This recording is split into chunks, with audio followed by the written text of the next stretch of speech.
for a little rest after breakfast. This is the life. Wait a sec. Isn't something important supposed to happen today? Oh, today's our big day! We're supposed to leave the Fortress of Mirapede! Come on, we've got to go complete the release procedures now!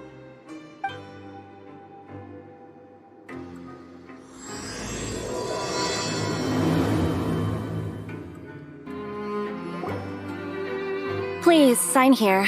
This document will be effective immediately upon signing, and you two may exit the Fortress of Mirapede via the regular channels. It's been so long since we've been to the surface. Let's hurry up and... Huh? What's happening?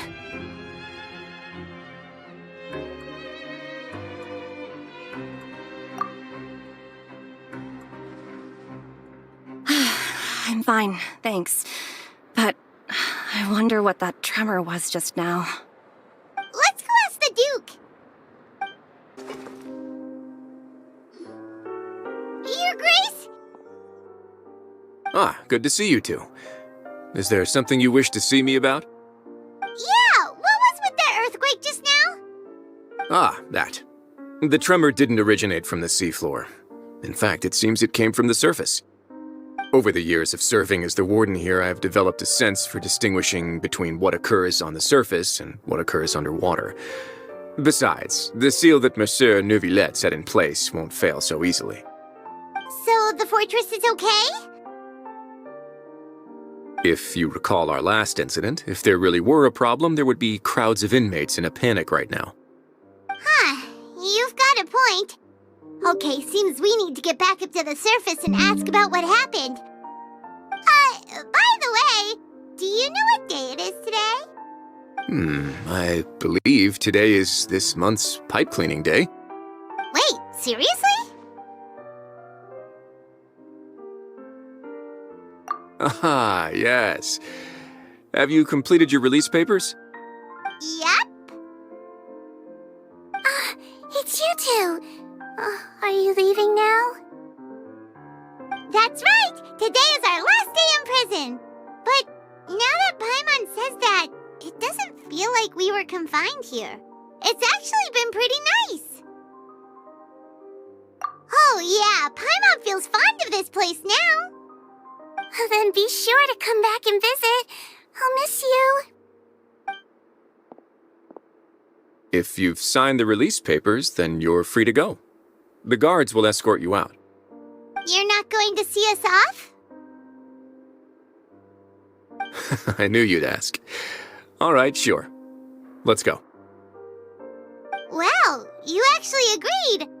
No worries, you must be busy. Paimon was just joking.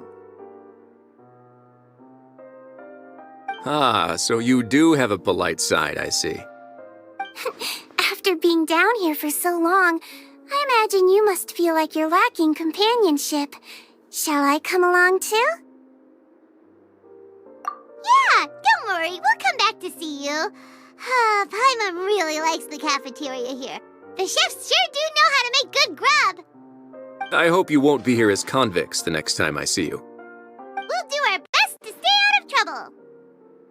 Well, it seems our work in the Fortress of Mirapede is finished. That's the end of another chapter in our journey. And since Neuvillette was the one who asked us to come here, we should probably go report to him now. Next up, the Palais Mermonia. You're going to see Monsieur Neuvillette?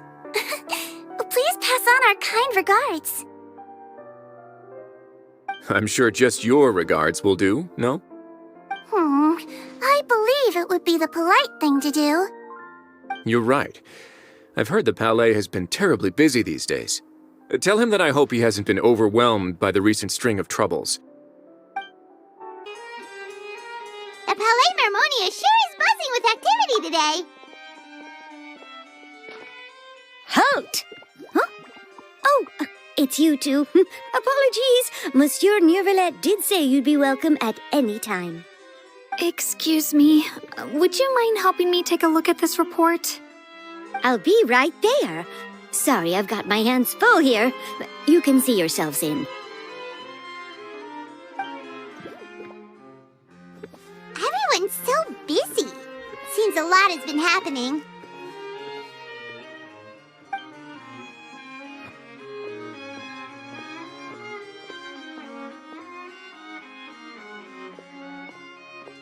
Neuvillette! Hello. You've come at the right time, but you'll have to wait for just a moment, as there are some urgent matters I must tend to first. In the meantime, please, have a seat. If you'd like to have something to drink, let the Melusine outside know. That's all right. We just ate. Very well, then. Let's take a break over there while we wait for him to finish his work.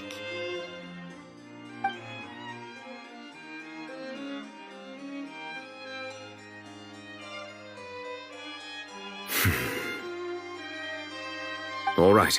That should wrap things up for now. Are you done with your work? Yes, sorry to keep you waiting. Today should be the day you were released from the fortress of Meripede, and it appears that you've managed to complete all the release paperwork. That's right, and we came here to see you right away.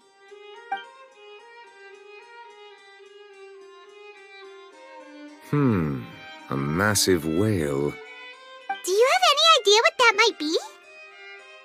Judging from your description, that cannot have occurred in any ordinary waters, but rather something like the primordial sea. A whale of that size and shape cannot usually be found in the waters of Tevat. Therefore, we can only assume that Child is presently immersed in primordial seawater. Immersed in primordial seawater? But how? And is he okay? Most people wouldn't be capable of entering in the first place. I'm not completely sure how he could have gotten there myself. Yes? What is it? Ah, right! Paimon felt it too! We asked the Duke and he said it wasn't from underwater, so we figured you might know something about it. It turns out that I have just received a report about this particular matter. In fact, that's exactly what I was busy with a moment ago. The source of the tremor was here on the surface near Poisson. After the shaking stopped, the water levels in the Poisson area rose at an alarming rate. The water levels rose? Oh no! What about all the people there? Fortunately, the water levels only rose for a short period of time and have already returned to normal now. However, I still have a bad feeling about the whole phenomenon. If the change in water levels is connected with the leaking primordial seawater, then the situation in Poisson may be much worse than it appears. Navia should be in Poisson, right? We need to go check on her! I would also like to go there as soon as possible, but I'm afraid I can't leave just yet. We must immediately formulate disaster prevention plans for the surrounding coastal areas to avoid potential catastrophes. I'll have to ask you two to go to Poisson first. I'll meet you there to check on the situation once I finish things here. There's no time to lose! Let's get going! Please be careful.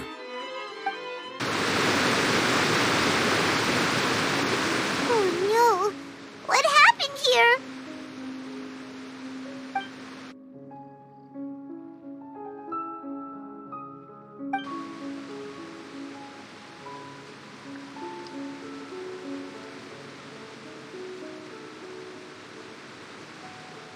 Navia should be around here, right? We need to make sure she's still... Paimon means we need to check on her.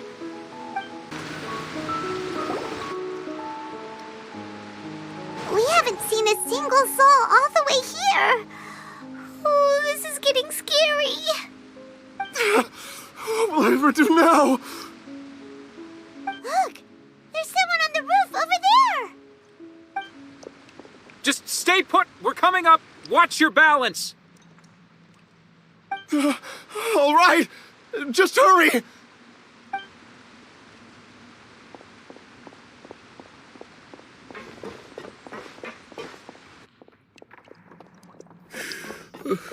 I'm not young anymore.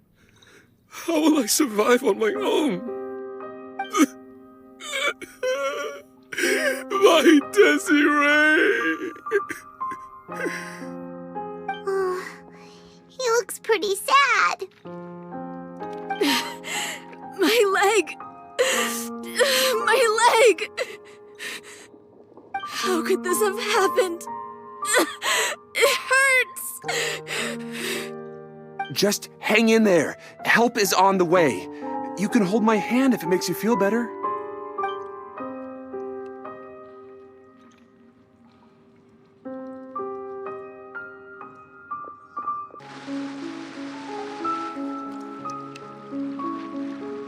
Oh, it's Navia. She's over there.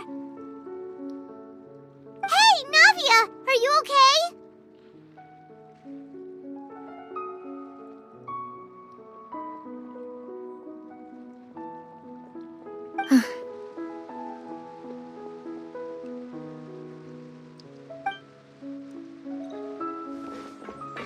You're here. We heard there was a situation in Poisson, so we came as quickly as we could. Yes. As you can see, the water level suddenly rose. It caused quite the disturbance, in fact.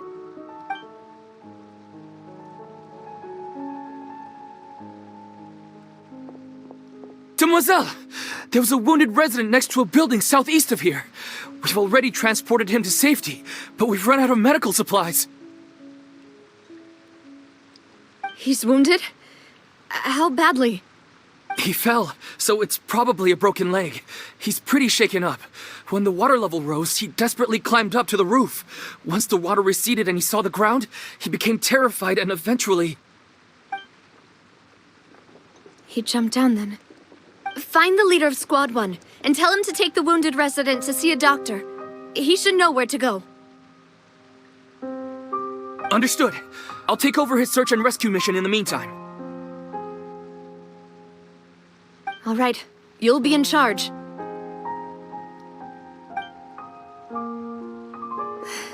I'm sorry. Where were we? The situation in Poisson? Ah, right. Allow me to explain. A little earlier, we suddenly heard a loud noise. At first, everyone thought that something might have exploded in the waterways. But before we knew it, water started pouring out from everywhere. The rushing water seemed a little odd, almost like the unique color of primordial seawater. Some people didn't realize the danger and thought it was just ordinary water, leaking from somewhere.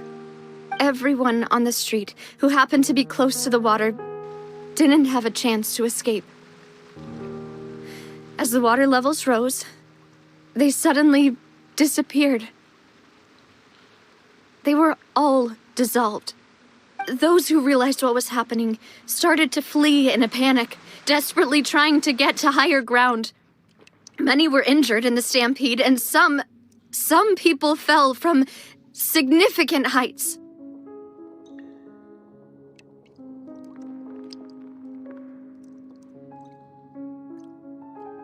The Spina di Rosula initiated rescue operations as quickly as possible, but there have been a lot of casualties.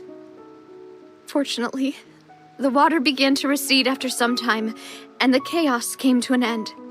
The water that flooded the area contained primordial seawater, so the lower levels of Poisson are still hazardous.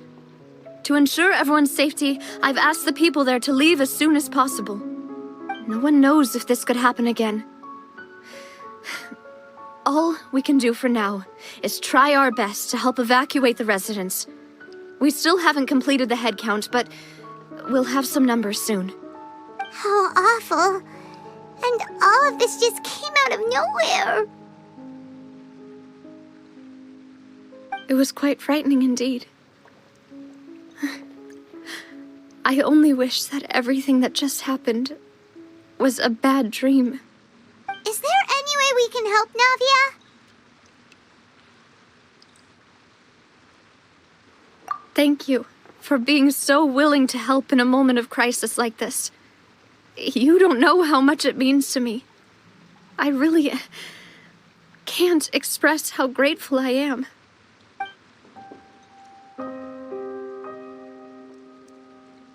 Don't say that, Navia. That's what friends are for.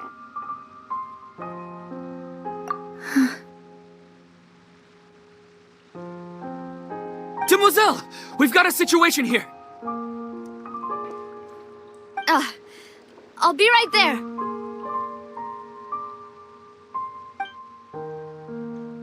Sorry, I need to go for now. And off she goes. Seems it might be a while before she can take a break.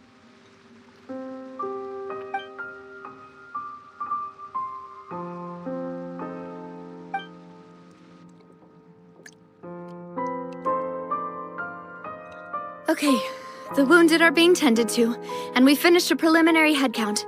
More support has just arrived, so I suppose I finally have a moment to focus on my own matters. Of course, we should remain ready for anything, and continue doing our best to rescue others. I'll be sure to have everyone at the Spina di Rosula ready to render assistance. Traveler, Paimon, would you two accompany me to my father's grave for a moment? Huh? Right now? Thank you.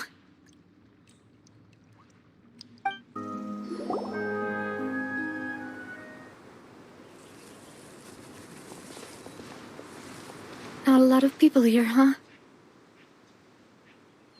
Well, given the time of day and the whole situation in Poisson, Paimon doesn't think there'd be a ton of people here visiting graves. Right. That's how things are now. The living are so exhausted that they've no strength to spare any words for the dead. Navia?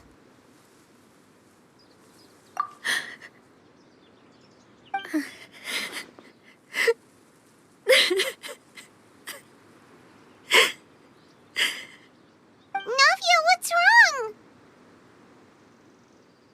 Sorry. I just... Malus and Silver, they won't ever come back here again. What should I do, Papa?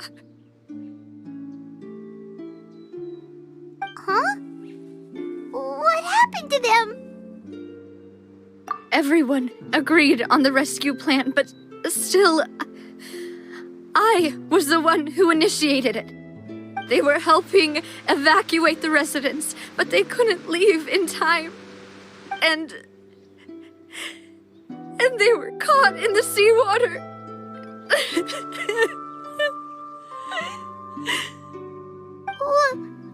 What should we do? I've known them for so long.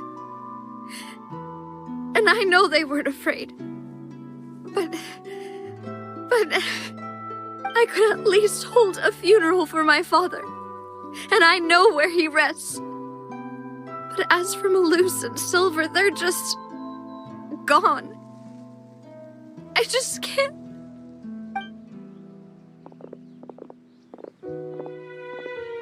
Everything looks so clean after it rains. Even the gravestones. I didn't expect that you'd enjoy a glass of red wine in front of Master Callus's grave. I can understand. Besides, the scenery here isn't half bad. See, it's not just me. I always want to bring something when I visit Papa. Perhaps we might even have a picnic. He wouldn't be angry, would he? How could Master ever be upset with you, Demoiselle? Yet the cemetery is the home of those who have passed, is it not? Everyone ends up here sooner or later, no matter who you are. Buying yourself a plot in advance, are you? No need yet. But when I do, I hope you'll let me be buried beside Master Callus, Demoiselle. Hey, stop joking around. I'm quite serious. That way, it will save us both the trip to see each other whenever you visit your father's grave. That makes sense. In that case, could I be buried on his other side? After all, besides you, Demoiselle, the two of us could certainly be considered Master's closest companions, no? Personally, I believe we fill those shoes just fine.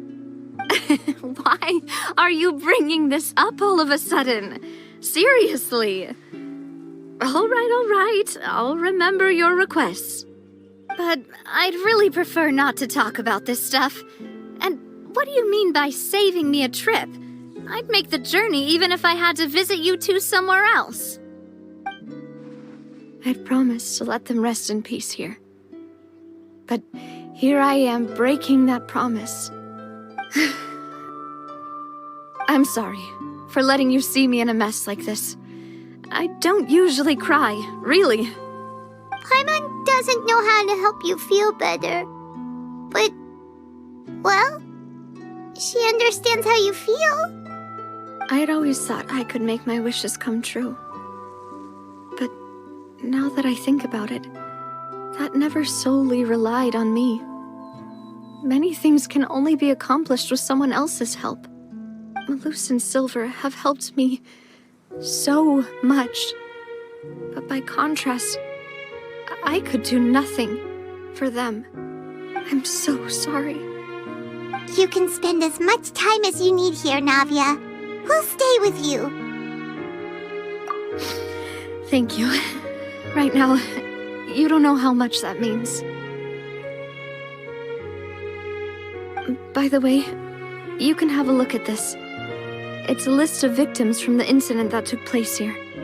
Obana, Khan, Burnett, Giverny, Francine, Karina, Daisy Ray, Joinville, Julianne, Esson, as well as Malus and Silver. So, everyone else is safe. But still... It's okay. I know what you're thinking. And you're right. We lost Malus and Silver. But we were able to save more than we anticipated. The overall outcome indicates that the cost was worth it. Right! Don't think that way, Navia. One person might be saved at the expense of another, sure, but that isn't something we should ever consider a trade. Malus and Silver were not the price for saving anyone. They're heroes. You're right. Thank you, Paimon. What you said just now was pretty amazing, actually. I'll remember your words. Oh, really? Seems you've become more eloquent in the time since we last met. The knave? What are you doing here? Is everything going well on your side? Yes, my people are carrying out the mission according to your request. All the residents of Poisson have been evacuated, and we're preparing to relocate them to higher ground. As for these supplies, we have everything taken care of. There is no need to worry. Thank you very much. Wait, do you two know each other? We just met recently. Right, Miss Navia?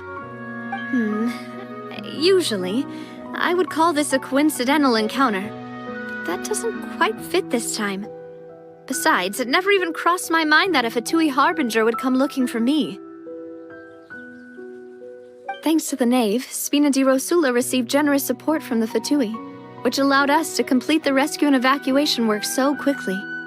Mutual aid is essential to fostering positive developments. We were already in the area, in any case, so it was nothing. That said, I must say that you're a lot sharper than you let on. I'm sure you understand what I mean.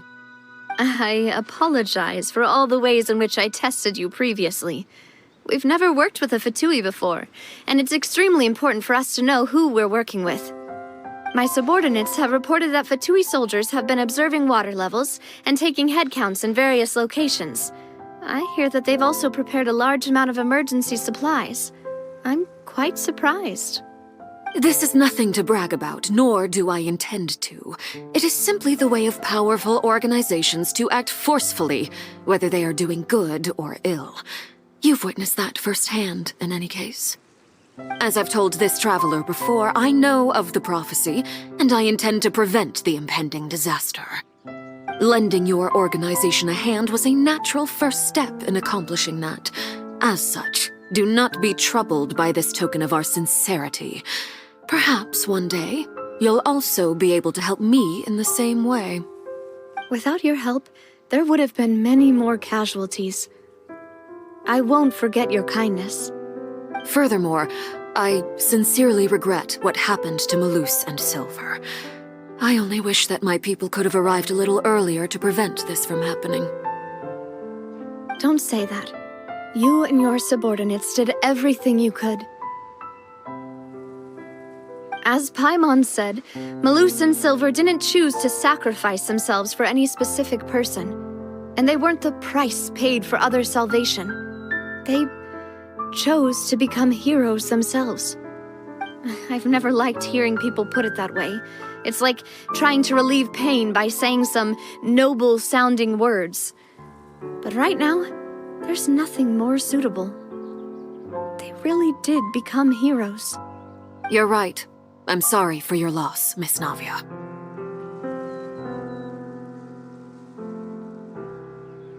Water is life to Fontaine's people, and it also spells disaster.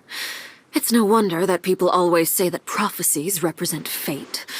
Fortunately, I've never been one for such opinions.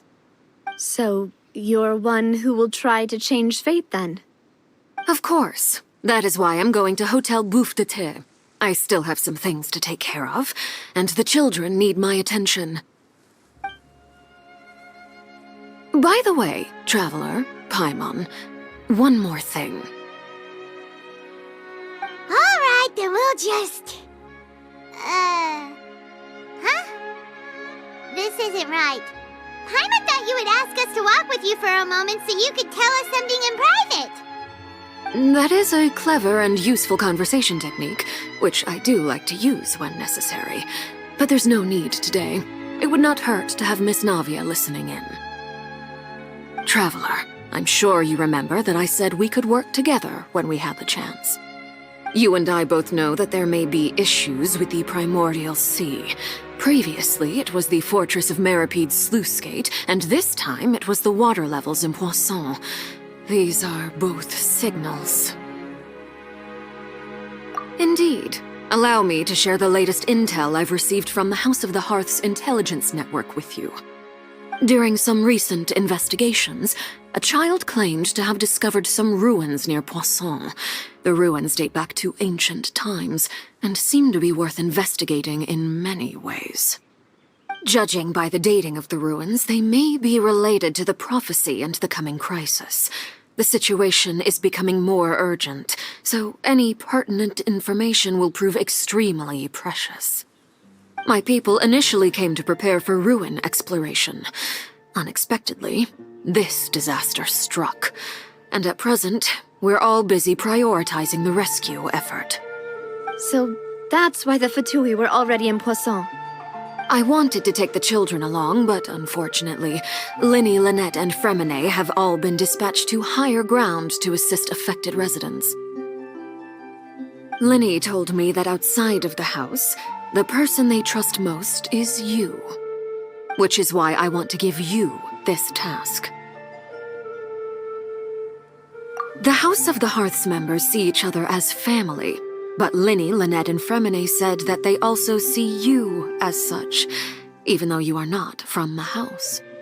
I'm sure you already understand how earnest they consider their friendship with you to be.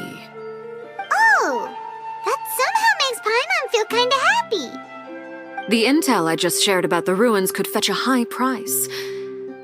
But since the children consider you family, it's only natural that I freely share it with you. Got it! So all we gotta do is go to some ruins, right? We can handle that. Excuse me, but may I tag along? You wish to join, Miss Navia? But are you sure you're up to exploring some ruins? You need to rest. Well, I'm sad, yes. But I can't just go back and plop myself into a chair by the roadside and do nothing. There's no point in being depressed while we still have a disaster on our hands. As my father's successor, I must live up to the hopes he had in me. Besides, I'm also doing this for myself. I need something, a distraction, to keep my mind off Malus and Silver.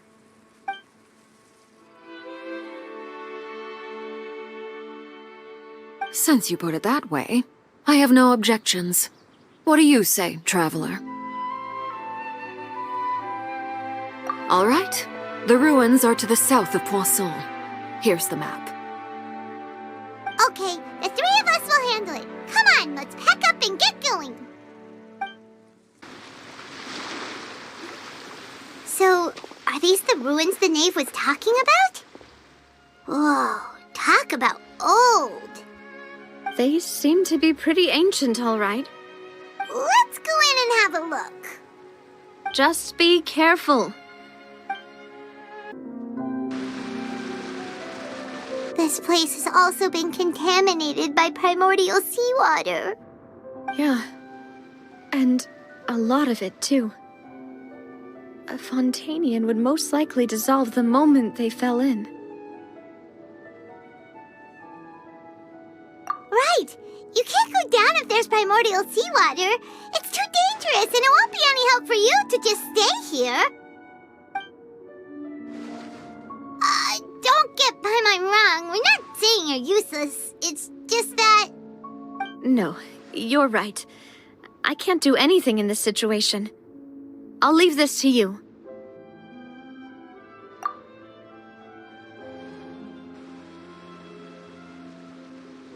That complicates things. Maybe the only way left is forward. In that case, do you want to wait for us here? The water levels here are unstable, and there's a chance the water will rise. So staying here wouldn't be safe either. I'll go together with you. Perhaps we'll find the exit just up ahead. All right. Come with us for now then, but please be careful.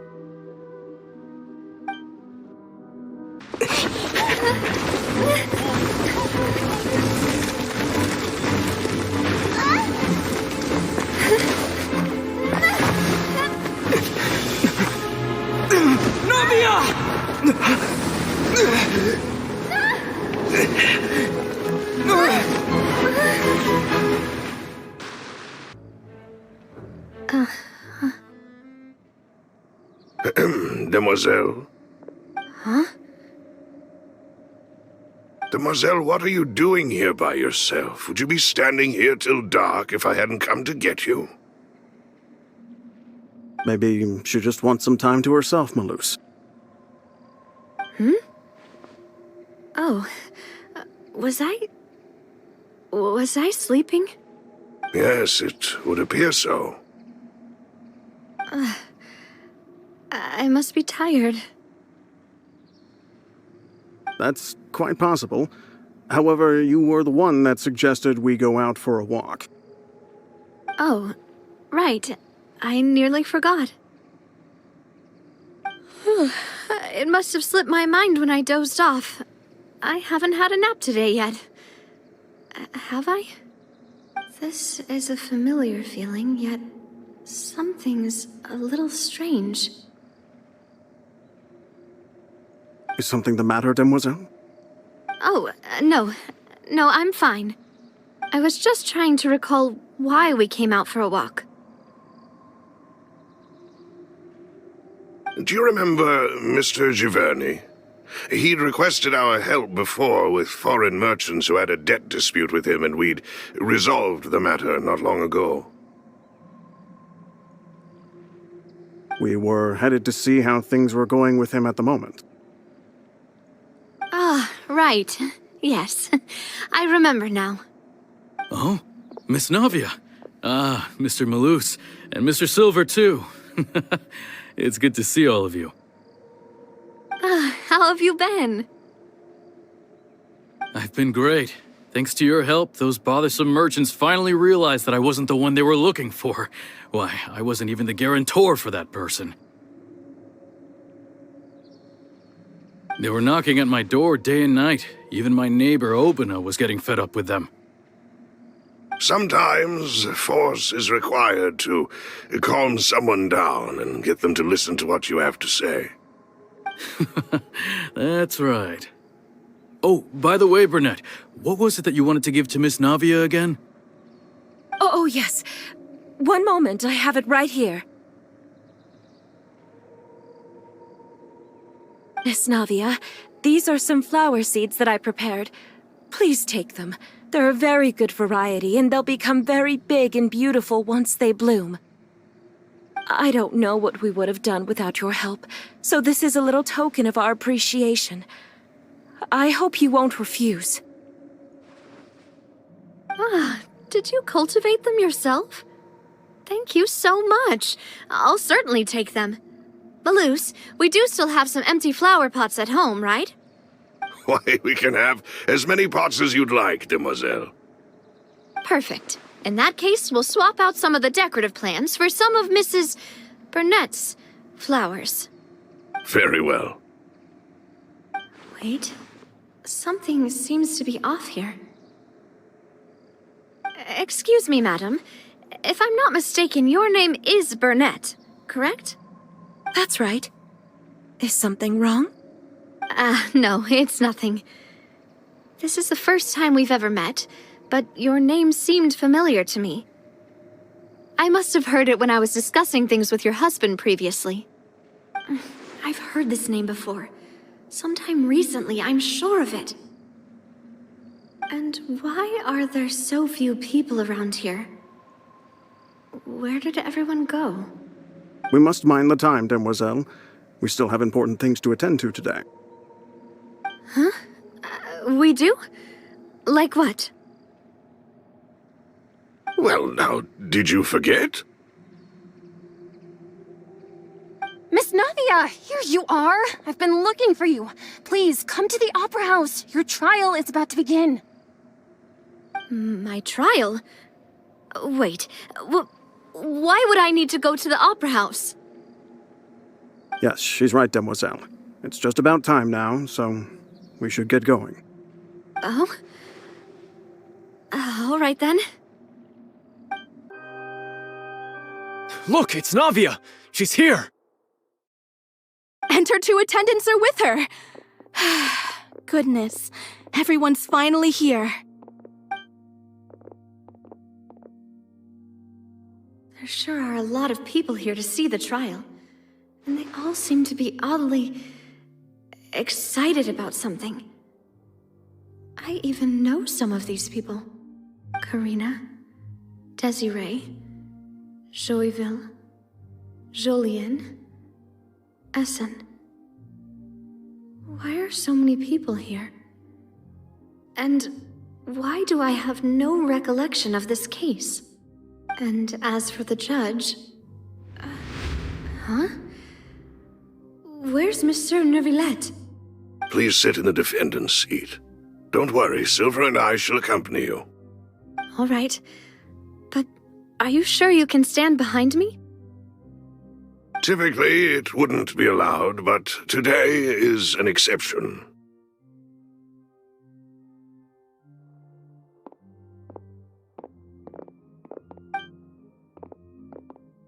Hey, what kind of place do they think this is? Come on, do they have any idea what they're doing? Seriously. Enough with the whispering! Could someone please tell me where Monsieur Neuvillette is? And why I'm standing trial? My dear Miss Navia, have you not yet realized what you've done? In that case, allow me to explain. As all here know, you are Master Callus's successor, the head of the Spina di Rosula, someone held in high regard by every soul in Poisson. After you took over the Spina, you treated all of us just like the late Master Callus had. If anyone in need reached out to you for help, you responded. Not only you, but your butler, your subordinates, nearly everyone in the Spina di Rosula fought for the well-being of those in Poisson. Wait a moment. Aren't you just proving that I'm a good person? Yes, correct. Absolutely right. And that is why you stand accused. You have helped so many people get through so many difficulties. You are one with us. We are inseparable. We are one big family, all of us who are from Poisson, inextricably linked. And with you being so important, we couldn't possibly do without you. Therefore, this fair and honorable court shall declare you guilty, and you shall stay here. You will be together with us forever.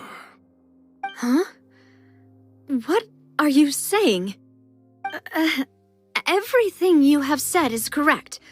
I have indeed done a lot for my hometown, and I would be willing to be with you all, but what is the purpose of having me stand here like this? What is there to discuss? Ah, well, if that's what you think, then I have no further comments. How wonderful, Miss Navia!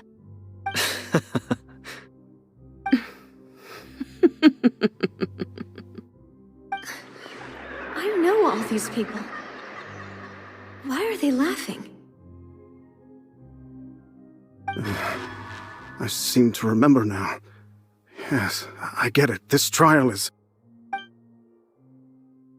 Wait just a moment. This isn't right! Malus? What was that, Mr. Malus?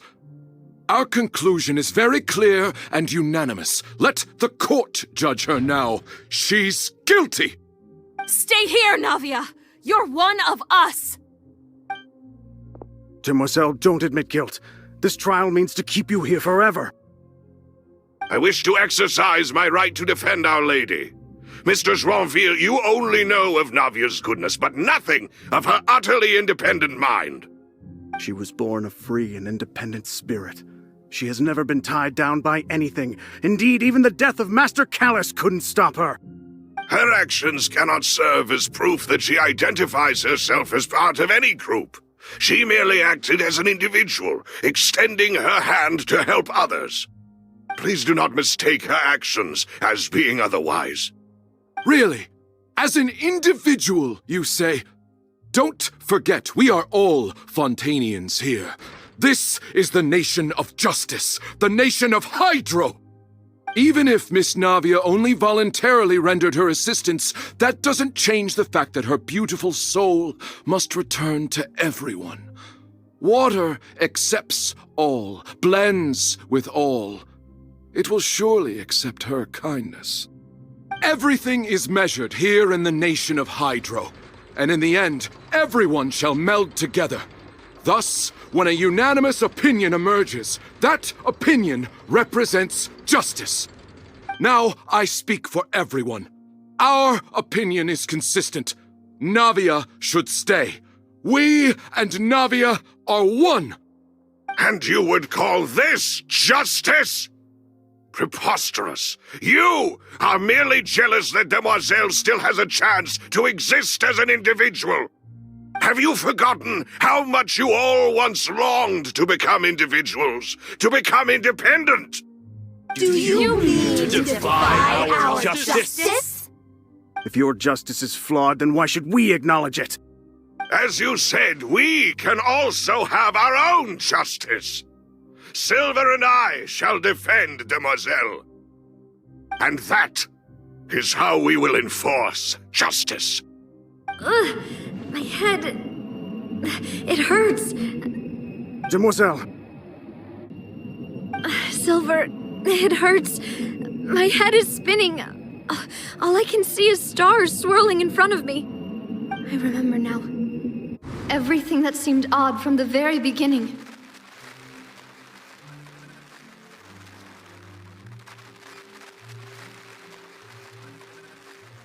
Karina, Desiree, Joyville, Jolien, Essen, and Mr. Giverny and Mrs. Burnett, who we met earlier.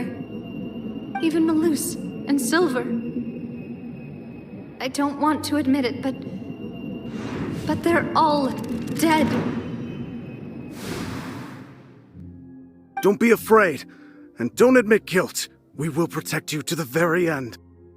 Absurd! Who are you to say that she cannot be judged? We are the majority, and in the nation of trials, the majority is absolute justice. We are the will of all. Don't let them escape! We shall keep Navia here with us! Mr. Malus and Mr. Silver, must you be so stubborn? How could the two of you possibly hope to stand against the collective? Do not resist. This judgment is fair and just. Navia belongs to us. After all that happened, she should not be left alone in Poisson. What are you saying? No more excuses! He says we're jealous. Jealous? How could she possibly be an independent individual? What's with these people? Who's jealous of her? She belongs to us! Miss Navia, she... Silence! That's...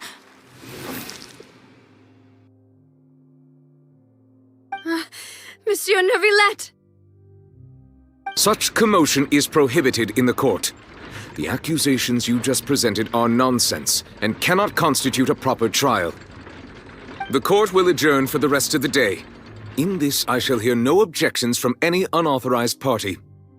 Our thanks, Monsieur Neuvillette. Please leave with me, Miss Navia, while there is still time. But... Go on now, demoiselle. This is your only chance to leave this place. What, can't bear to leave us behind or something? Malus. My apologies. I couldn't resist making one little joke once I realized that this shall be our last goodbye. Malus... Silver... Quickly, you must come now! Goodbye, demoiselle. Farewell. No, wait! Just a second! Navia? You're awake? Good.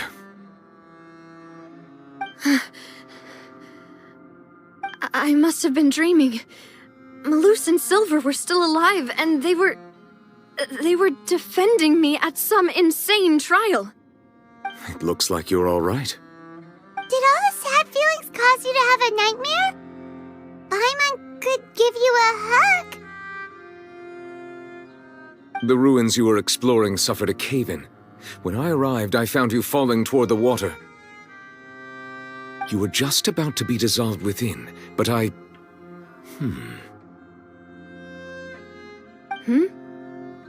What is it?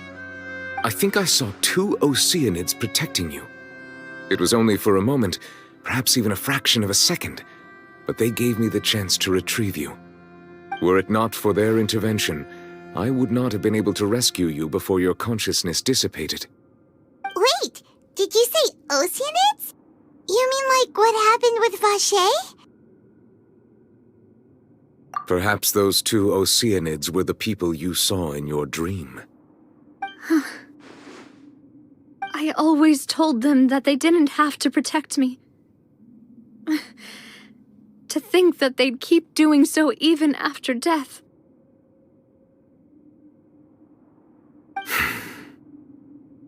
Please come with me.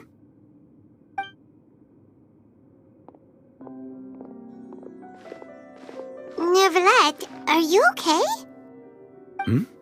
Oh, I am quite all right. Perhaps there's something we could chat about? Why do you look so stiff all of a sudden? Oh, Paimon knows. You're the type who feels awkward when there's nothing to talk about, right? I merely thought that we should give Navia some time to herself. Huh? Why didn't you just say so then? Don't you think it's even more awkward to call us over like this and then have nothing to talk about? I suppose so. Ah, Sigewinne. I hope all is well with her these days. Her work in the fortress of Meropide has not been too much for her, has it? No way! Don't worry. She's doing fine down there. She's an amazing head nurse. I see. Well, that is good. I have always worried that Sigewinne would need a lot of time to understand the world of humanity, just as I have. Oh, and the Duke also says hi! Even though Sigewinne made him do that. He hopes that you haven't been overwhelmed by all that's happened lately. Thank you. I have indeed been busy lately, and I also hope that everything is going well in the Fortress of Meripede. He still doesn't know what to talk about. Let's chat about something else then. So, Neuvillette, you're probably quite the swimmer, huh? Yes, of course. This isn't going anywhere. Let's try something else. How did you find these ruins? Did the knave tell you? Yes, in fact. I had arranged to meet you in Poisson, but when I arrived, I discovered that the Fatui were helping the residents evacuate. They had even transported a large quantity of supplies to the area. Amid my astonishment, I ran into the knave, and we had a chat. She informed me that she had asked you to investigate the ancient ruins here. Yeah, we originally planned to meet up with you, but we thought you might still be busy with all those official documents. We didn't think exploring the ruins would take very long, and who would have thought you'd wrap things up so quickly?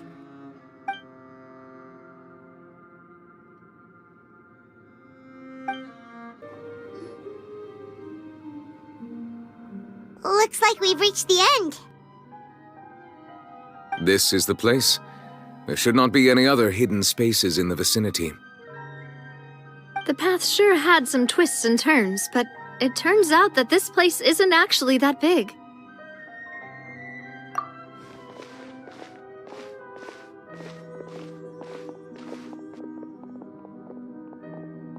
Stone slates? It seems like they were put here as an offering. Could we take them down and have a look? Perhaps we should just leave them be for now.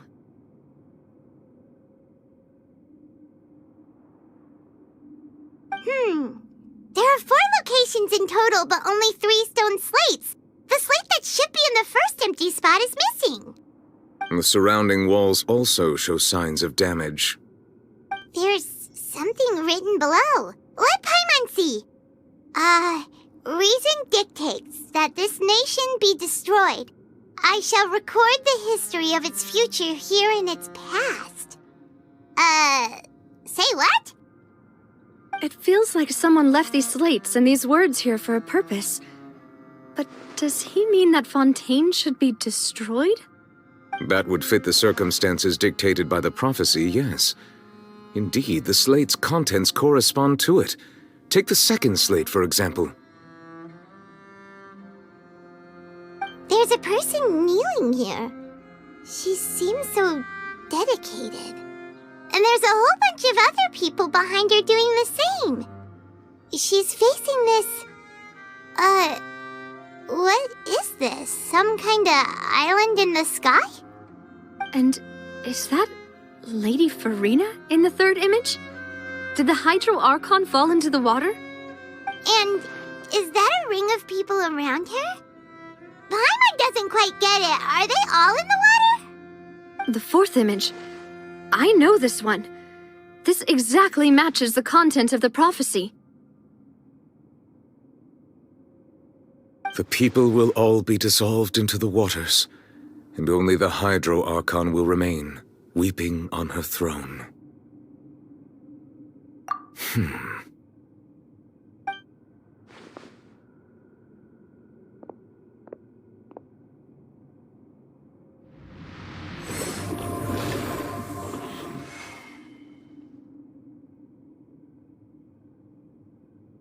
More information should be hidden in these slates, but I fear I cannot easily uncover it, most likely due to us missing the first slate. I am very sorry. Don't blame yourself, Monsieur Neuvillette. Deciphering ancient stone slates isn't one of your duties. Ooh, Paimon's getting the chills just looking at these slates. This says that it's the history of the future, right? That means the prophecy's sure to come true. I really hope it doesn't mean that. Still, Paimon feels like these images are kind of weird when you look at them together.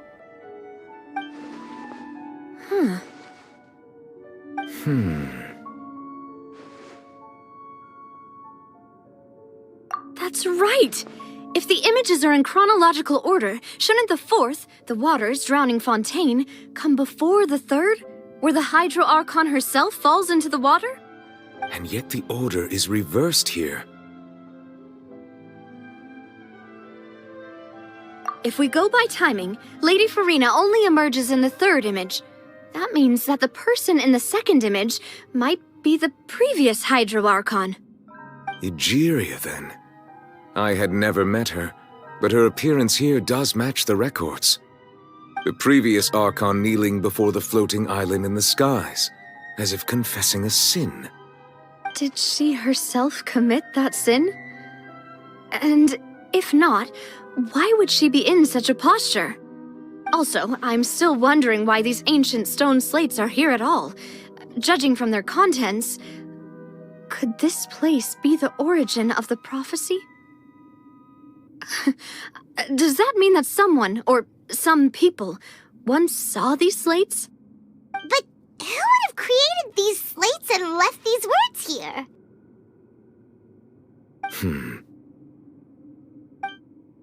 It seems that any further clues will have to come from Furina.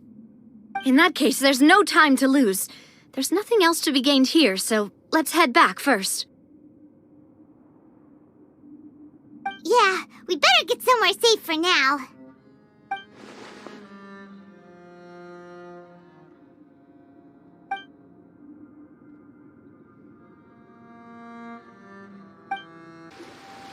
Let's split up here. I'm going to check on what's happening with the Spina. You know how it is. There's some things you just need to be there for yourself. You still have energy for that, Navia? Paimon's already beat.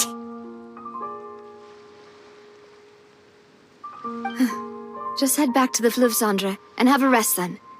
Thanks for keeping me company all this time. I'll depart as well. Thanks for your hard work today. Rest well, everyone. Traveler, I will go talk to Furina tomorrow morning to ask about the stone slates. I'm sure that you're concerned about this matter as well. If you have time, drop by my office. I will share the results of our discussion with you. Are you really gonna talk to her about this directly? Will that be a problem? Paimon's getting a little scared now that it's come to this. She has long been harboring secrets, and will not give them up easily, which makes it all the more my duty to ensure that she understands the present situation. Alright, we'll leave it in your hands then. You're probably the best person to talk to her anyway. I will be carefully considering my words tonight. Traveler, Paimon, our safe house at the Fleuve Cendre is always open to you, as ever. So please don't think you're an imposition. All right. I'll be on my way then.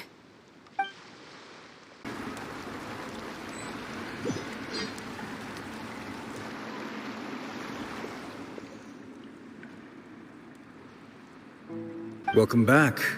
We've got a special menu prepared for you two tonight. Yay! And there's good food too! Navia, no, the boss is the best. Ooh, desserts! Nice, these are all Paimon's! Paimon's already starting to forget what happened today. Oh, that voice. Is that who I think it is? Huh? It's you two. What are you doing in Fontaine?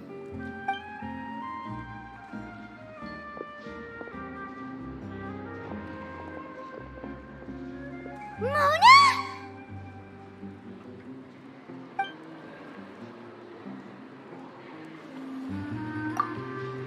Seriously, nobody just uses a scry glass whenever they've got time to just see who they'll meet on the road.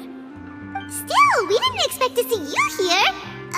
Wait, you're not a Fontanian, are you, Mona? Well, I have some business to attend to here, so I booked a hotel in the city. I was just out for a stroll when I bumped into you. Quite unexpectedly, if I might add. Why did you think I was from Fontaine, though? Is that because Magistus doesn't sound much like a Mondstadt surname? Yeah, let's go with that. Well, I used to have my own surname, which was, well, some other thing. Either way, the old hag told me when she took me as her disciple that the first step to being a great astrologist's pupil was to change that name. There was nothing for it, really. She really is amazing at astrology, so I changed my name to what it is now according to her wishes. To my surprise, however, Magistus is not the name of some ancient house or clan. It isn't? Nope. Although it is used by us in place of surnames, it generally just means great. Wow! Imagine including a boast in your name. Wait, are you gonna have to put that into your genealogy as well? I reckon so. In any case, I'd give my disciple a name like this as well, if I were to take one. Astromancer Barbeloth Trismegistus. Whoa, that's a long one. Does it also mean great or something? My name means Mona the Great Astrologist. As for the old hag, hers is, in plain speech, the thrice-as-great Scholar of the Stars. Just take it as a title specific to astrologists. Thrice as great? That's so petty. I know, right? That's just how she is. She used to call herself Magistus, actually, but once she took me in, she changed her name to Trismegistus. Talk about excessive. Magistus is thus the calling card of our school, so to speak, which makes it about the same as a surname. It's all right if you don't get it. You can look into it further should you need to study astrology more deeply. That sounds terrible! But anyway, you're not Fontanian, are you, Mona? You're from Mondstadt, right? Well, I was born in Mondstadt, yes. My parents migrated to Dornman Port, and I traveled with the old hag for a while, after which I settled down in Mondstadt City. Oh, that's a good thing then. At least we know you won't be dissolved by Fontaine's waters. Speaking of that, I'm sure you're aware that a bunch of things have happened here in Fontaine, right? I know you're not a local, but I'd avoid getting too close to any water that looks strange all the same. There's something ominous about it. Well, the water, I mean.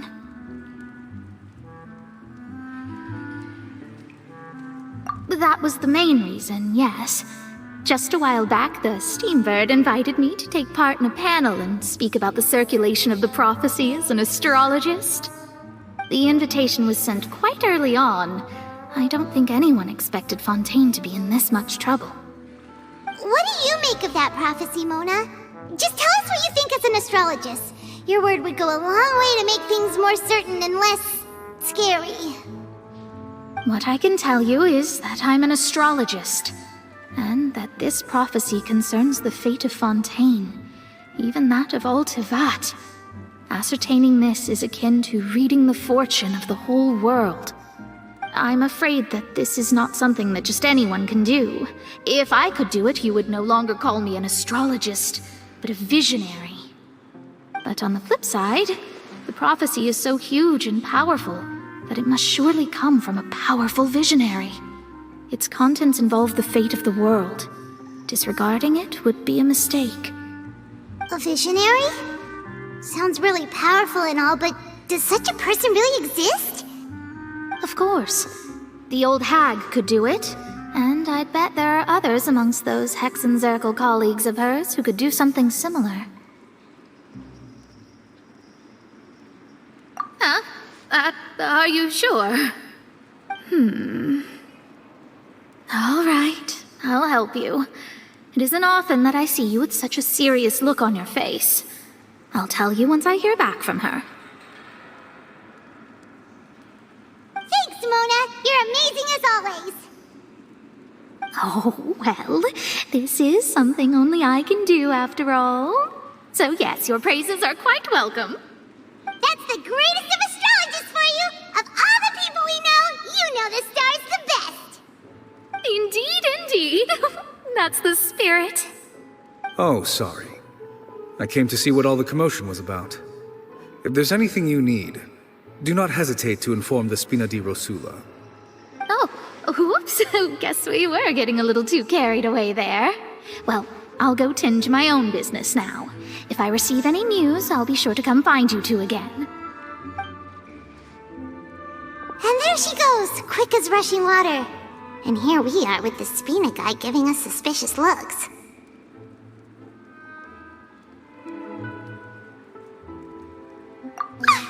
If Paimon hadn't spoken for you, it'd be you getting all the weird looks! Huh.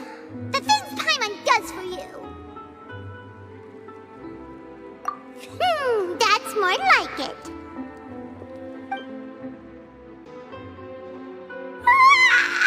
Good morning. To be honest, Paimon's still feeling kind of sleepy. But it's time to get up, traveler. We agreed to go see Neuvillette, so let's pack it up and get going.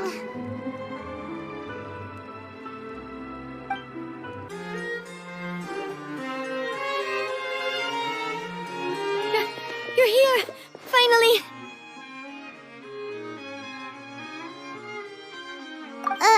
Is something wrong?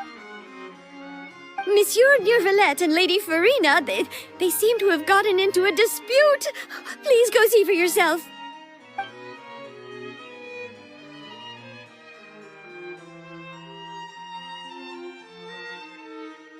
Like I said, I've already explained everything. And yet the problem has not been properly solved. There is little space for excuses between us. It is not my intention to offend you, but please, tell me where you stand. You are the Hydro Archon Focalor, are you not? Look at this. This is a list of the victims from the recent Poisson incident.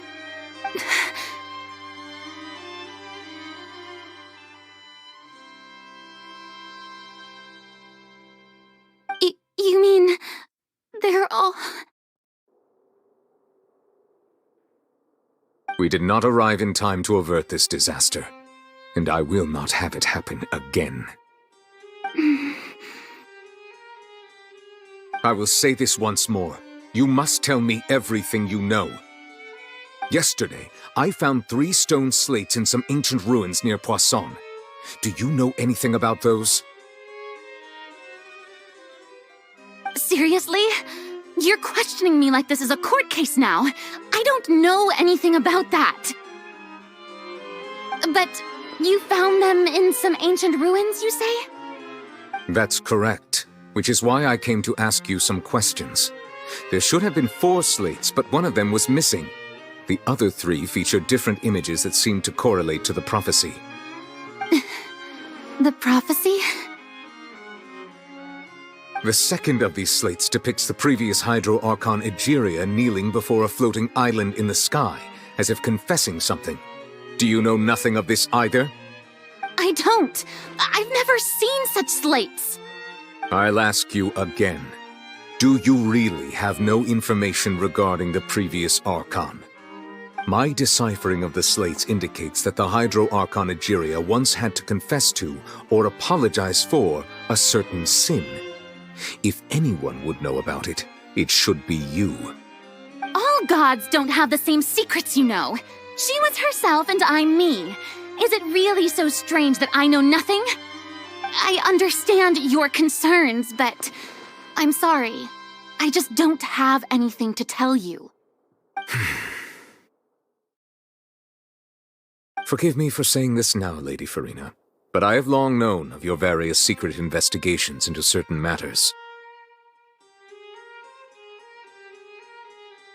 There are several indications that you have been investigating the prophecy on the sly.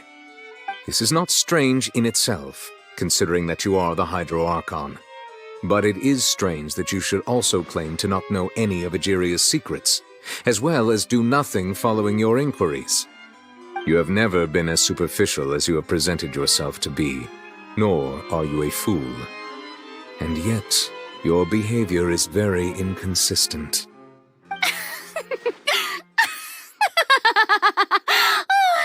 So you've been watching me all this time, have you? I didn't think you were that type. You... Well, since you know about my secret investigations, then you should know I'm actually working to take care of it. There's no point questioning or suspecting me. You're the Eudix, but you're still my subordinate. You should be following my lead.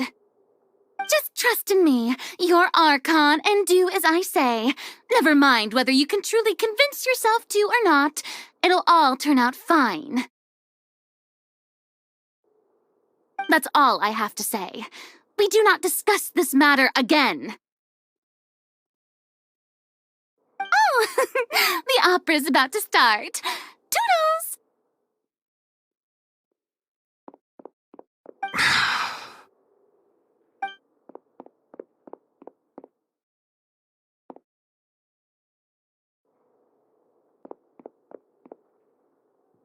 Did Furina not notice us standing by the door? Wonder what's up with her. She was smiling. She didn't seem in the mood to care if we were listening in or not.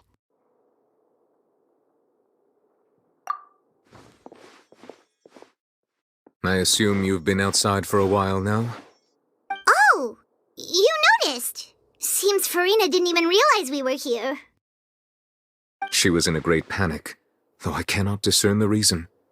Our discussion reached impasses time and again, a state of affairs that we cannot allow to continue. Still, I do not understand.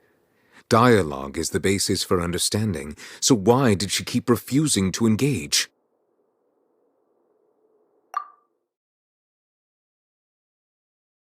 Everyone in her inner circle has noticed that she is hiding some secret. The issue is her attitude. I fear that she will not reveal anything unless absolutely forced to. We may have to create a situation in which she will have no choice but to speak. Oh? Like what? Normally, people will only reveal the truth when standing trial. Perhaps we must have the Hydro Archon experience just such a scenario. But Furina's seen so many trials, and she's really good at dodging questions. How do we make sure that she won't just slip away at the first chance she gets? We will need to consider this thoroughly, join forces with various parties, and then do what we can. If at all possible, I would prefer to recuse myself from this affair, but we must prevent the prophecy from coming to pass. This may be cruel to her, but all Fontaine is in crisis.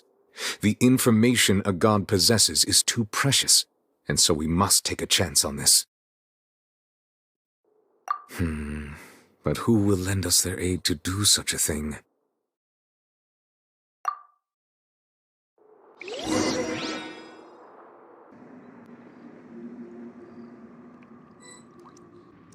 Well, that's everyone, huh? Speaking of which, it was pretty smart of you to think of hiding here. Poisson was just involved in a disaster, so it's presently devoid of people. That naturally makes it the best choice. And here you are drinking tea like it's the most natural thing in the world, huh? That's what families should do. Sit and enjoy a leisurely time together. It's nice to enjoy tea here, you know? Care for a cup? Lend me your ears, everyone. Or perhaps one of you might like to start us off. How about you, friend? Me? No, I don't think I can. Then, how about you, good sir? I fear that I will cause the mood on this boat to become as somber as it is in court. Well then, I guess we're lucky we've got a local like me to organize things. Wonderful, the spotlight at last. I guess I'll be facilitating things from here. That was a little long-winded, don't you think? Oh, you might be right. Anyway, to cut to the chase, our friend here, the Traveler, has brought us together to discuss something. As for what that is, well, Let's start by saying that we'll be pooling our efforts together to create a series of traps. Oh, how intriguing. Well, it's just an expression, really. One that I just learned from Chlorand, and used on the spot. So, let's invite her to explain in detail. A round of applause, please.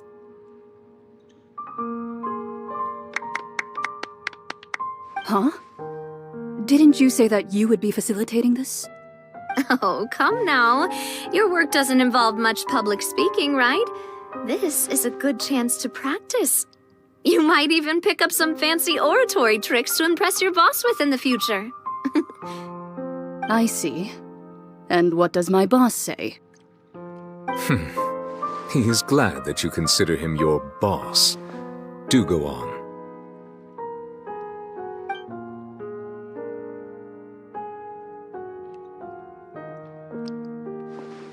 In that case, do any of you have experience hunting? Not that I recall. Fremine and I once used a wooden stick in a basket to catch wild rabbits when we were younger. As for Lynette, oh, right. You were sick that day, weren't you? I've also gone diving to catch some fish before. Does that count? I'm afraid not. You may or may not have heard, but Fontaine once played host to a group known as the Marechaussee Hunters. Though that was their name, they did not hunt animals, but rather various monsters left behind by the ancient dynasty of King Remus. Today, Fontaine's monster population has already thinned greatly, so the hunters have blended back into society, taking up arms in other lines of work. They even left a unique methodology of hunting in their wake. A trap comprises of the following components: bait, a trigger, and a containment device. Sometimes a lethal implement will also be necessary to deal with the prey. So, if we were to build a trap together, right now, what would you choose to build it with? For me, I would prefer something basket-shaped. Pigeons and rabbits will see the bait and naturally enter the snare. Our line of work requires a deft hand, and we're some of the best in the industry, so you can count on our techniques. You used some of those techniques while moving the people of Poisson, didn't you? My subordinates mentioned that you even performed some magic for the bawling children. Yes, and I even managed to gather some intelligence in the meantime. I'm quite the multitasker if I do say so myself. I'm afraid I can't claim that as my strong suit. I prefer more stable methods, like placing bait in the water and waiting for the fish to come within reach. That's the kind of method I would count on. Calm and steady. Exactly the kind of person who would catch loads of fish. And I can be their assistant. With discretion, I'm sure. I'd probably use some sort of mechanical animal. Papa once bought me some small clockwork squirrels, mice, and such. When placed in the forest, they can attract others of their kind. I remember that you liked those too, didn't you? I did. And that would be a good way to go about it. If they're realistic enough, animals of the same kind will follow them all the way to the trap. What about you, Monsieur Neuvillette? I fear I do not have any related experience. That makes sense. You usually solve problems directly, without the use of any such tricks. But I do have one more question for you, monsieur. If we were to create a trap now, how would you design it? I would like for it to be effective, but bring no harm to the prey. A more gentle trap would be ideal. Kind, as always. However, our intention doesn't necessarily change the containment device and the type of implement we need. If we wanted to kill the prey in one strike, we would need a powerful implement. However, that also goes for prey that must be captured and safely contained. Wait, why's that? Only a hunter who's a true expert at subduing their prey can snare it without harming it. The line that divides life and death is often exceedingly thin. So are we going hunting together? We hadn't thought of seeing ourselves as hunters.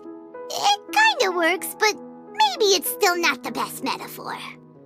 If our means of capturing and dealing with our prey is to put them on trial, then the hunting metaphor is actually quite accurate. But we shall require much more courage than any hunter to judge a god, a being whose seat is an exalted throne.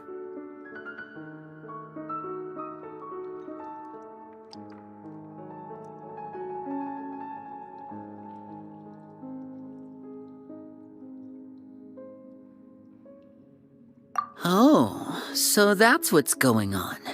Sounds very interesting.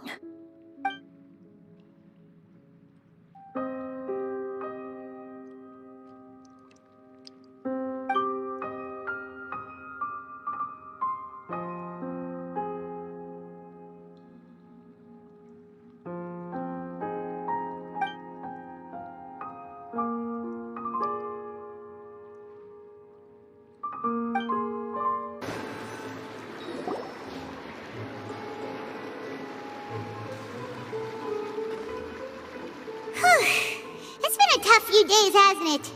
So much has been happening. Paimon didn't think the meetings would go on for so long, but everyone seemed pretty fired up, huh? Paimon thought they'd be at least a little frightened. Well, Fremine was, now that Paimon thinks about it, but everyone else just looked a little surprised.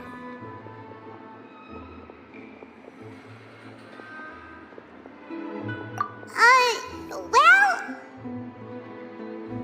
It's hard to say. Paimon doesn't have any experience with this sort of thing. But with you around, Paimon sure will do great. After all, you're the most reliable person in the world, aren't you? Huh?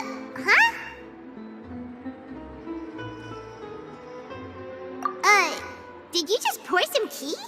Paimon didn't notice you doing that at all. Then what's that? Paimon's never seen that cup before. Don't be frightened. I'm just joining you two for tea. I merely refrained from saying anything till now. Who's that voice? But there's no one here. Aw, have you forgotten me already? Wait, you are familiar. You're the voice we heard from the sky in Sumeru.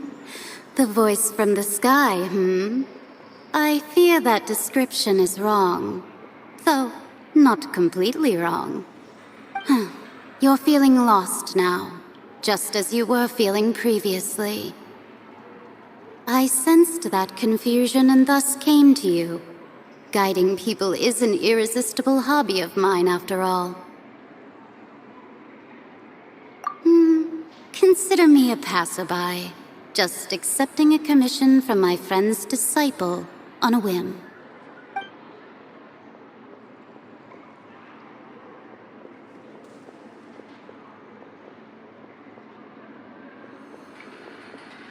The prophecy. Yes, what has been prophesied will be fulfilled. You may view such things as the history of the future. What? Then is there any way we can stop it? I believe you have witnessed a failed attempt with your own eyes. Can everything in Teyvat so easily be changed? So you've caught on. Just as prophecies are usually only the future as seen from the perspectives of the gods, could things be happening in hidden corners where the gods' gaze does not fall? Are the things that you shall see different from the fate that the gods perceive?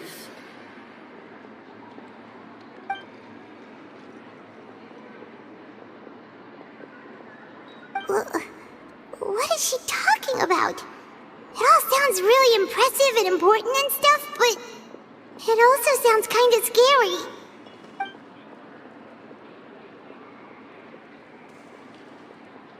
I believe that you understand, right? Some things are insignificant, but others you must reach out to change. Ultimately, fate shall serve as your only guide, no matter what will happen in Teyvat's future. All you need to do is to play your part. This was good tea, by the way. Thank you for your hospitality. Well, that'll be all for today. The voice. It's gone.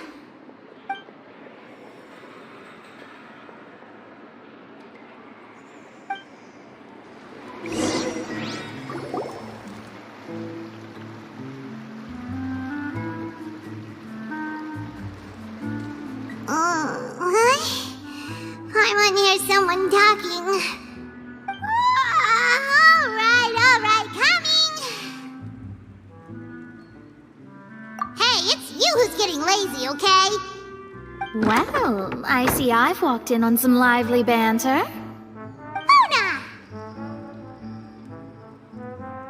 Fine, just fine. I went to take part in that Steambird panel. It turned out to be more interesting than I expected. Not all Fontainians are pessimistic about this. One journalist mentioned that sitting around and waiting for the end to come would be wrong, and that they should make their own rescue preparations. I agreed, so we had a brief chat with her. Did she have pink hair by any chance? Why, yes, it was Charlotte. You remember her, right? That daredevil journalist? I'm in full support of her view. Prophecies are very important, but how can people allow their lives to be commandeered by just a few words? That's right! Paimon's glad to hear something sensible for once. Ah, yes. About what we had discussed before. I did try, but I'm afraid I couldn't reach the old hag. I'll try again tonight, but I wouldn't get your hopes up. Huh?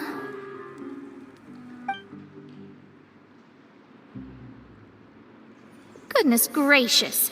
Are you serious? She said that even the god's gaze has blind spots.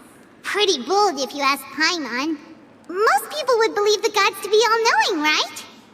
The Hexen Circle members are certainly anything but ordinary. As for the mage named N, the old hag has mentioned her a few times. She said that N's sense of direction is incredible, and that she loves guiding those who are lost. But I've never met her, and if she were still alive, she'd be... Well, suffice it to say that the hag's at least a few hundred now, and N's been around for longer than that. Whoa, the Hexen Circle sounds like a scary group. But they must really stay in shape to live so long. Their abilities alone are pretty terrifying.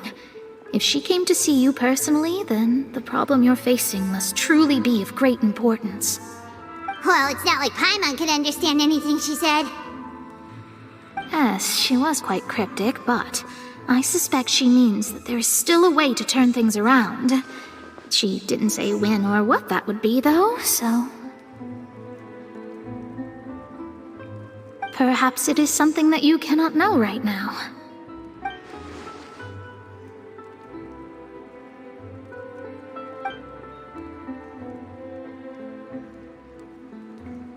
Traveler, Paimon, are you two all right? Oh, we're fine. We're just a little down right now. It kind of feels like the end is coming, you know? I see. I feel that same sense of desperation, too. I guess you could consider me someone who has often witnessed fate. So far as I have seen, it cannot be swayed. But even so, I still hope for, and believe in, miracles. Astrology is eternal and rational, but fate may not be. It is cruel, but it can also be beautiful. Perhaps that's what En was trying to tell you. Not to lose heart, and to believe that what you are seeing playing out before you is not yet set in stone. I did originally think of steering clear of all this, but I couldn't. Even if this is all futile, I still wish to help everyone. If we don't struggle to the last, then how can we face the end when it comes? Huh. You do have a point. There I go, talking about astrological principles again. Sorry about that. The moment I start talking about work-related stuff... I need to get going. It was worth trying to comfort you, even if only a little. I believe that you'll help those who are struggling in the same way I did. I suppose that might be why we always seem to meet by coincidence. Paimon feels kinda moved by what Mona said, but also kinda sad too. Hey, Traveler, Paimon suddenly feels like going outside for a walk. Let's go!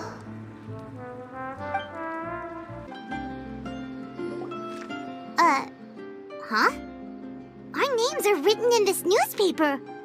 What's going on? Let Paimon see! The underwater stronghold, the Fortress of Meripede, has continued in its noble autonomy, but that does not mean that others cannot interact with it. My recent attempts to enter the fortress bore little fruit. Huh. Guess Charlotte still hasn't given up on that. Thus, did an Outlander friend become the focus of this report, a blonde adventurer with their white fairy legends trailing in their wake. It is said that this mysterious traveler once visited the underwater fortress. So while the fortress's interior remains a mystery behind closed doors, do not fear, for the tales of the traveler contain surprises in spades. Journalist Charlotte's biggest scoop yet, the Traveler's Trail, World Walker. Huh. Charlotte took so many awesome photos of us and we never even noticed her. She hasn't been able to get a hold of anything at the fortress, so since we're easier to find, she's using us as the subject matter instead? Ugh, seriously? Well, fine. Those headlines and photos do look cool, so Paimon will forgive her this time.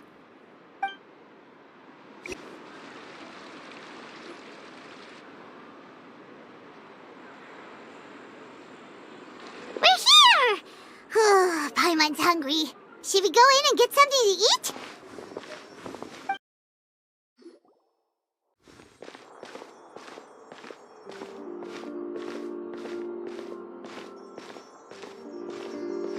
Hey, quick! Look!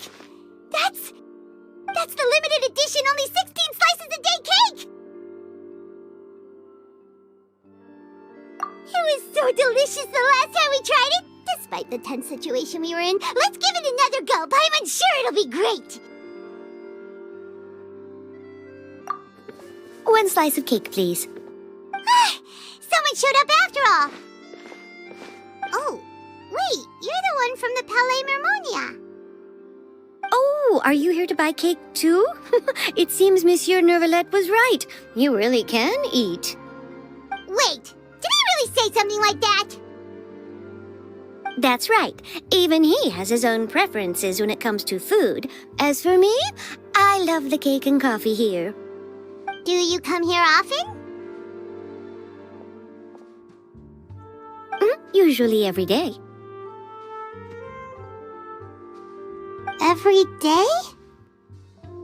It's part of my daily schedule, apart from work. I shall have my cake and coffee. Then what if someone told you one day that this place would be closing soon, and you wouldn't get to eat cake here anymore? What would you think? But why would it close? Well, Paimon doesn't know either, but maybe the waters will rise tomorrow. You know, like in the prophecy. Oh, the prophecy. To be honest, I haven't paid much attention to that. No, still, even if there'd be no more cake tomorrow, that wouldn't keep me from having some today. No, it's the same for eating in general. You might not be able to eat tomorrow, but if you can do so today, then you should carry on. That's what people call living, you know. Huh. Don't be sad. Excuse me, could I have 2 more slices of cake to go? These 2 slices are for you. Sijuin said that this kind of expression you're making is what humans call being sad. Oh, you know Sijuin? I sure do. She was born before me, and she sometimes comes to the surface to teach us things about humans. She said that humans are creatures that are saddened easily, yes, and you can only lift their spirits by feeding them delicious food. So please try the cakes here. I've got something else to do, so I'll be going now. You two try to stay in a good mood after eating, all right? Bye!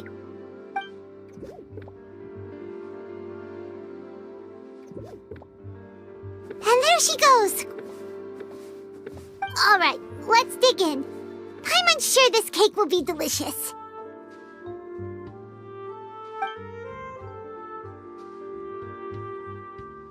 It's more delicious than last time, and the flavor gets even better with a sip of tea.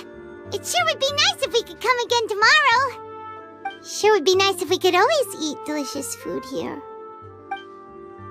Wow! If it isn't the Traveler and Paimon! Oh, have you seen the article I wrote about you? Ha! You've got some nerve! You just used us to make some quick mora! Oh, you needn't worry about that. I heard that you were in Poisson some time back, so I sent you a letter to discuss just that. It appears you didn't receive it, though. It's all right, though. I've set aside the amount intended for you. I've even set the table with some food. Really? Oh, you're the best! You're almost a little too easy to win over, Paimon. If I were a journalist with ulterior motives, you'd be in trouble now, you know. Oh, Paimon knows you're not like that. Still, what brings you here all of a sudden? Were you looking for me? When Mona mentioned you, we thought of coming to see you at work. I see! It seems you've already bumped into Mona here in Fontaine. So she mentioned me? What did she say? She said that you're a real daredevil of a journalist. Nice. In which case, can this daredevil journalist dare to request an exclusive interview with the legendary Traveler and Paimon? Huh? So your article in the paper today doesn't count? Oh, of course it doesn't. That was more like live photography. What I'd like to do is dive deeper and ask you to talk about the things you've seen and experienced. Yeah, are we even qualified enough? Why not? If I say you're worth an interview, then you're worth it. But not right now, of course. I'll need a few days to prepare. Oh, in that case, we'll just chat when you have the time then?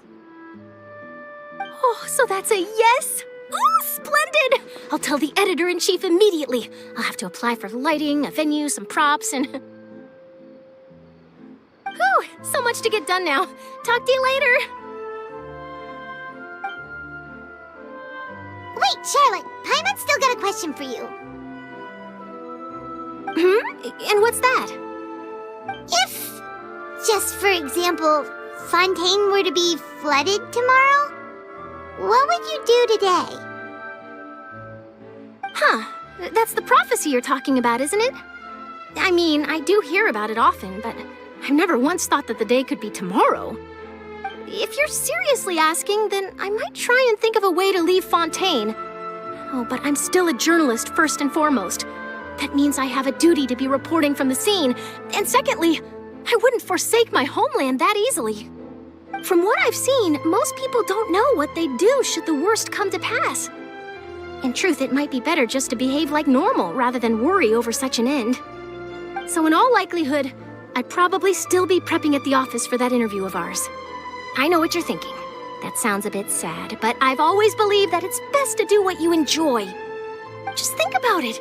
If this nation really were to be suddenly destroyed tomorrow, but I still successfully finish an exclusive interview with a truly unique person, then the story I would wind up writing would truly be timeless. And then do you know what I'd do? Well, I'd write that story, send it for printing, and use messenger pigeons to get copies out to the various nations as soon as possible. I'm not a dreamer, nor am I a workaholic, but I do love my job, and I'd be proud of leaving such an article behind. I guess you could say that I was born to be a journalist. But anyway, that's my answer. And on that note, I'll get back to my preparations. That's so nice. All of a sudden, Paimon actually kinda envies her. Anyway, let's go and take a look at the sea, shall we?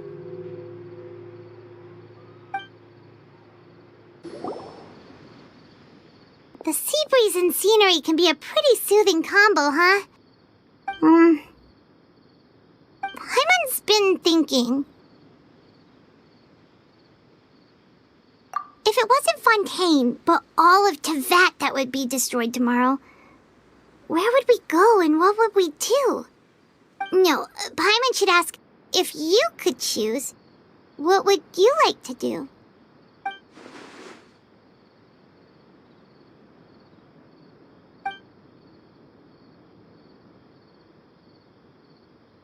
We've always been moving to the next destination, so we haven't spent much time thinking about these kinds of things.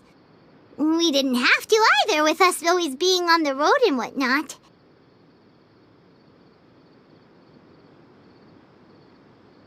You mean, still traveling?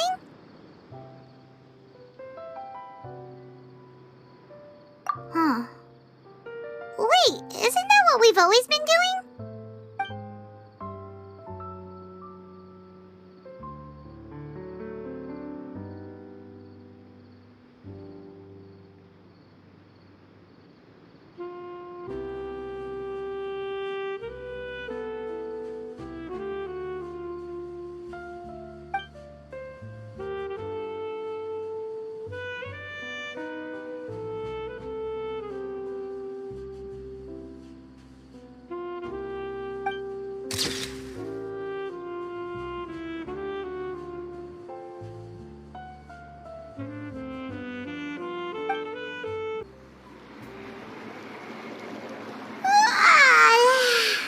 Feels like you'll grow mold if you stay here long enough.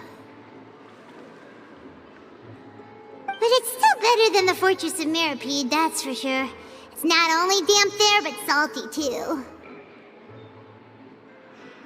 Ah, so the two of you are still here. Wonderful. Oh, you're from the Palais Mermonia, aren't you? Yes, I'm Isadora. Monsieur Nervillet sent me to look for you two before. I heard that afterward you went to the Fortress of Meropide. Not at all. I'm well aware that you're friends of his. Actually, I'm here to pass along a message from him.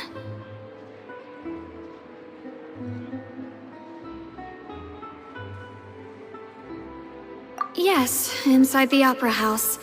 The Maréchaussée Phantom has declared the incident a small-scale riot. A riot? Well, that said, I don't personally think it was that serious.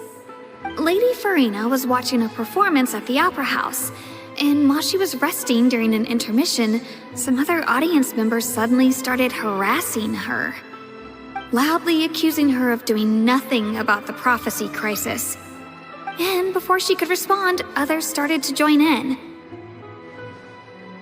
The crowd continued to grow, and protests against the Hydro Archon started to break out. So people have started to put the blame on Furina. Guess they finally found an outlet for the pressure they've been under due to the prophecy. I agree. People will naturally rely on gods, as is customary. But the moment people feel threatened, gods are also the first to be blamed.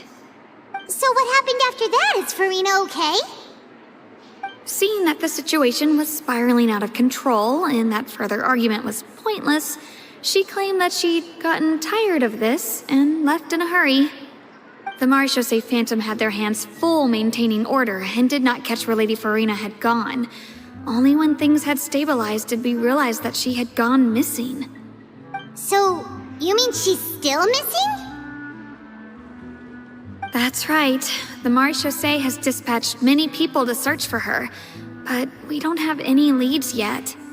That said, I don't think there's much to worry about. She is a god after all. Even if she were to fall into the hands of rioters, what could ordinary people do to her? Good. Monsieur Nervillet sent me to tell you about the situation, but he didn't say anything else. Don't worry, this is more than enough to go on. Thanks for keeping us informed. Ah, is that so? Well, all right then. In that case, you two take care. I'll be heading back to the Palais now.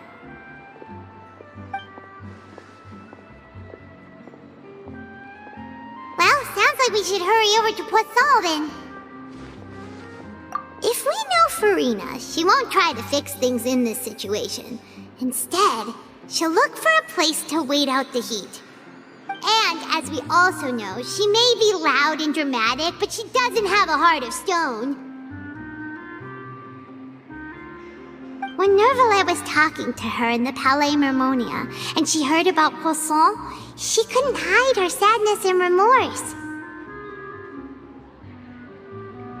It would be hard for her to ignore being accused by the public today. Paimon thinks Furina's probably taken the opportunity to slip away to Poisson and try to relieve the sense of guilt that she's feeling. Huh. Well, what do you think?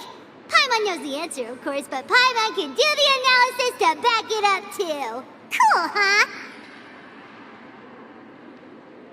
In that case, there's not a moment to lose. Poisson, here we come!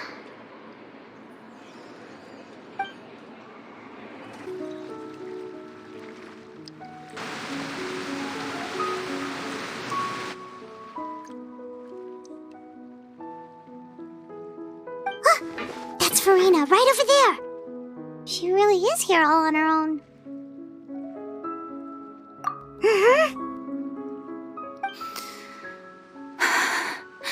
Should I just give up? This is all meaningless. What was meant to happen did happen after all. Everyone's dead. I'm sorry. I am so sorry. Give up, Furina. There's no point in holding out. I'm sorry. But what can I even do other than to repeat meaningless apologies over and over?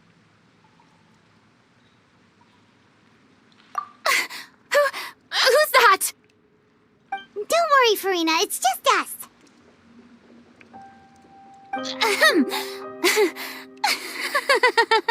So it is you, blonde traveler from another land. Why, I almost thought you were someone from that mob of my ignorant subjects. Come to kneel and beg for my forgiveness. Furina, you were crying just now, weren't you? The tear stains on your face are obvious.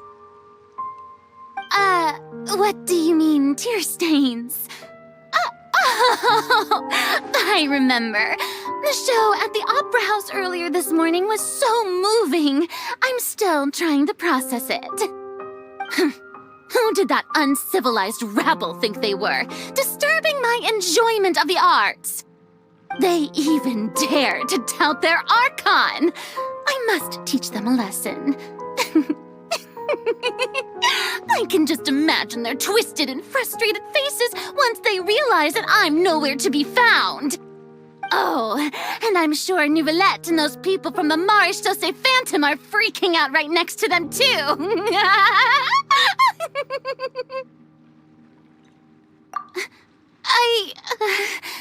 Of course not. Hey, there she is! The Hydro Archon's over there! Quick, after her!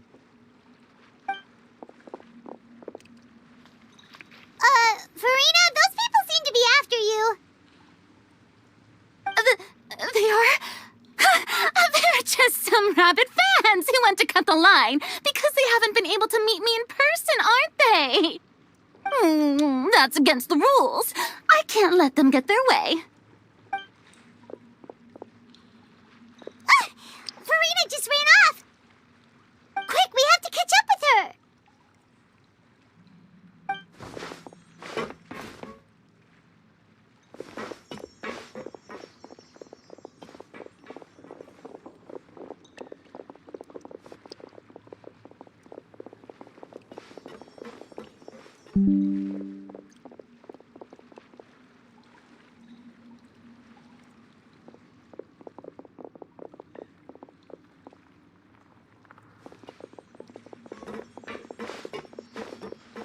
This should be the place, right? Hey, Furina! There's a good hiding spot over here. Quick, come to Paimon before the rest of them catch up to you. What is this place? Hurry, they're almost here! Fine, I suppose haste is warranted. Lead the way.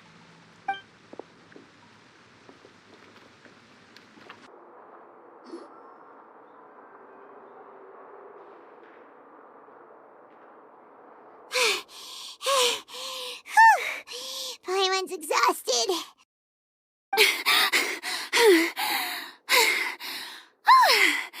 I'm so tired.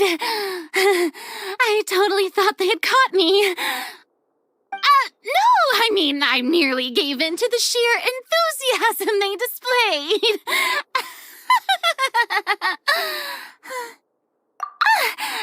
You're right. Yep, that's a good girl.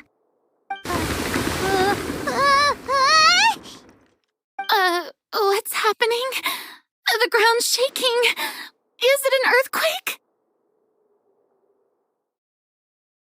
Yeah, a quake of this kind preceded the flooding in Poisson, didn't it?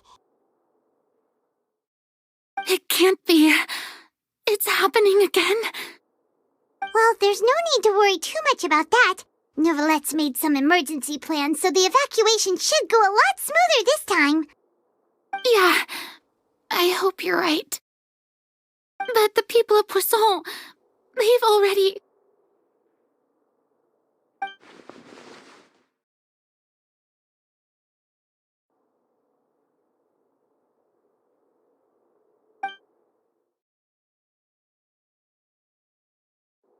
It's true. I've been investigating the prophecy for hundreds of years. I once had informants all over Tevat, searching for clues and feeding information back to me. I've tried all kinds of ways, too, to hold back the sea.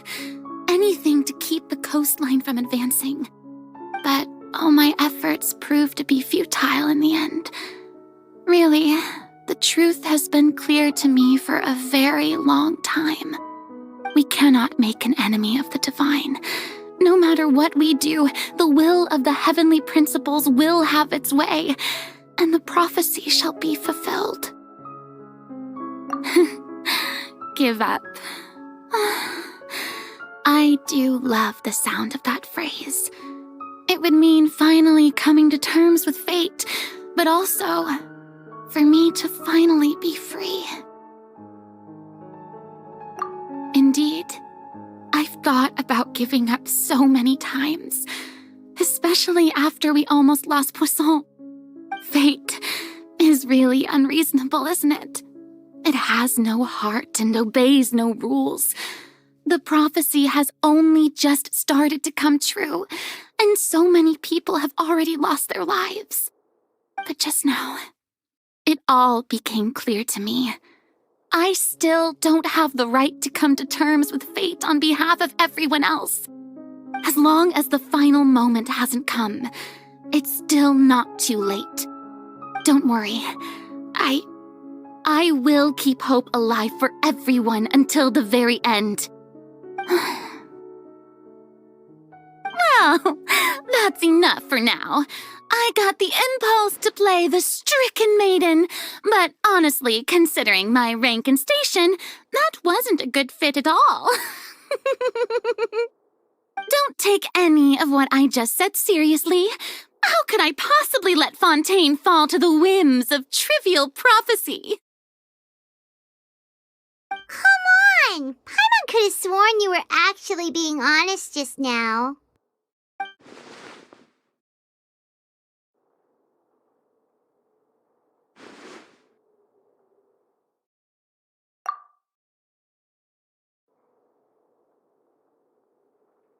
Share my burden. That's impossible. It was fated right from the start that this would be my duty alone.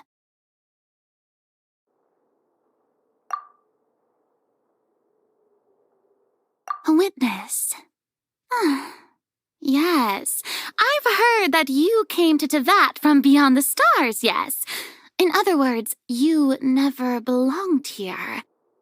And if Tevat is, in its entirety, a show on a stage, then you're just a spectator, aren't you? If that's the case...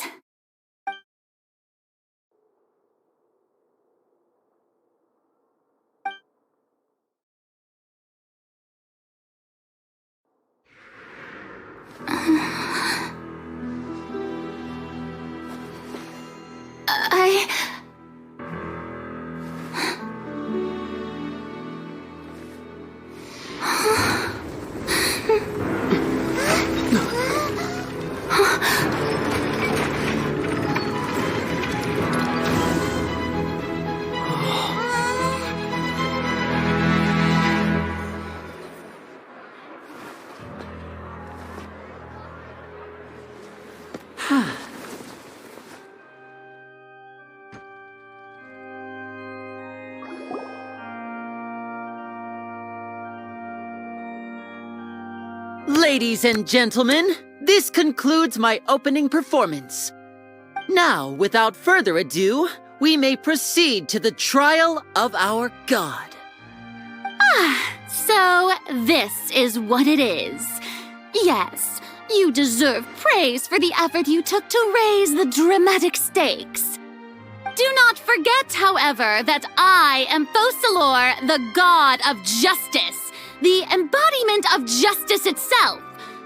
Does it not strike you as even the least bit absurd to bring the very concept of justice to trial? May I interpret these words as your refusal to stand trial? In that case, you will have the opportunity to defend your honor through a duel. You would draw your blade against a god? I see. It seems like you have made up your mind.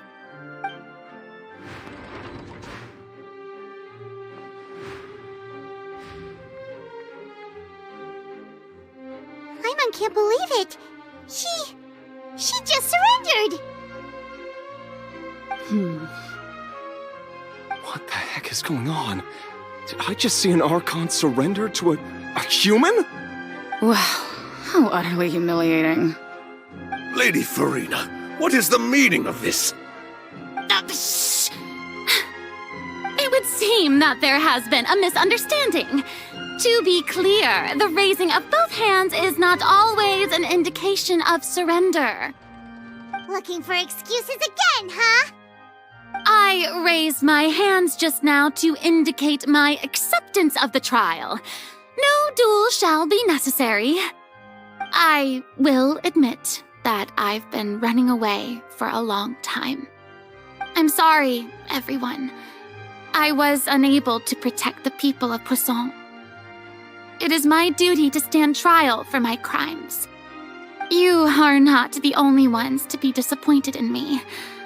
I, too, am exceedingly disappointed in myself. But now, it is time for the Hydro Archon to show you her courage and resolve. I, Furina, will use this trial to show the world the true meaning of justice.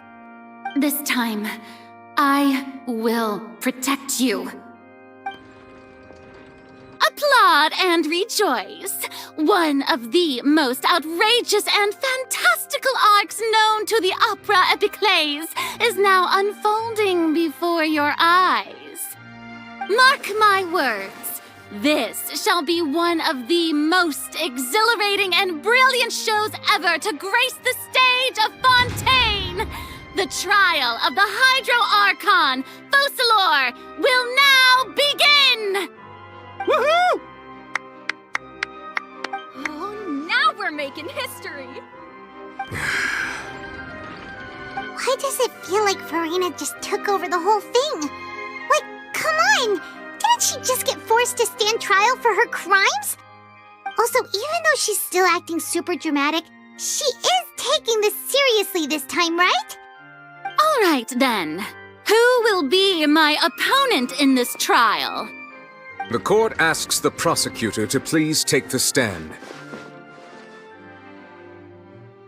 Is that so? Very well. Then please speak, witness of Tivat, my accuser and fated opponent.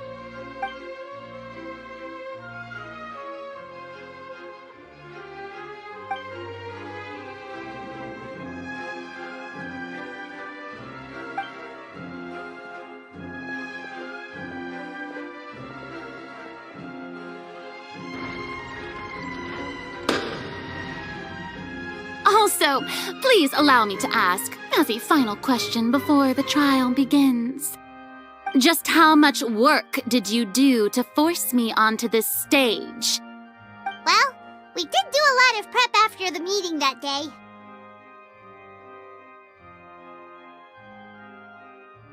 I can go over the tasks assigned to the Spina di Rosula, since they were rather straightforward and easy. Navia, the president of the Spina di Rosula. Most of the people who participated in the disturbance this morning were my subordinates. They changed into plain clothes and came to the Opera House as regular audience members, waiting for the perfect opportunity to incite insurrection against you. The people's resentment against their Archon has been building as more and more of the prophecy is fulfilled. A spark was all we needed to turn smoldering anger into a flame. Moreover, according to our understanding and analysis of you, when something like that occurred, you would likely flee the scene and head to Poisson by yourself. So, we arranged for a second group to lie in wait there. So, you mean, the ones who scoured the settlement for me were also from the Spina? And their goal was to force you to step into the giant magic box so you may personally participate in the greatest magic performance in all of Fontainian history. That's right. That house was a magic box, rather than someone's residence.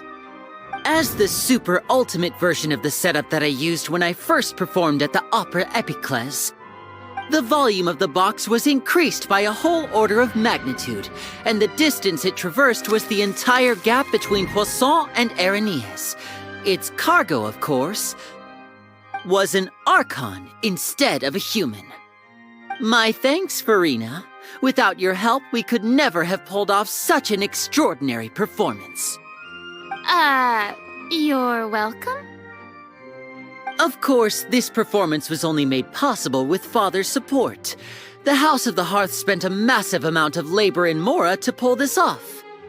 We had to select a location, construct the giant magic box, dig a tunnel, and open up a path through the water. It was a lot of work for all of us. So, in other words, the earthquake that we felt within the giant magic box was just a normal tremor from the transportation of the whole house? That's right. It wasn't a sign of another disaster to come. Then, I can guess Nervilette and Cloran's parts. You gathered a crowd, prepared a stage, and made sure that the champion duelist would be immediately ready for a fight. Also that as soon as I appeared on the stage, the trial may commence without a hitch. Am I right? Yes, that is correct. Well, Clorand, I must commend you for your courage. Only the most outstanding champion duelist in all of Fontaine would accept a duel with an Archon without flinching. Thank you. As for you, Traveler, I suppose your role was to keep me distracted with conversation once you found me in Poisson.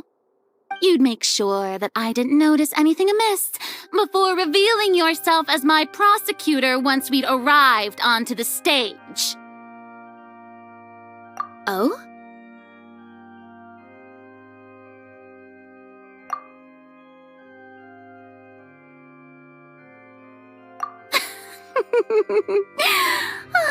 Is that so?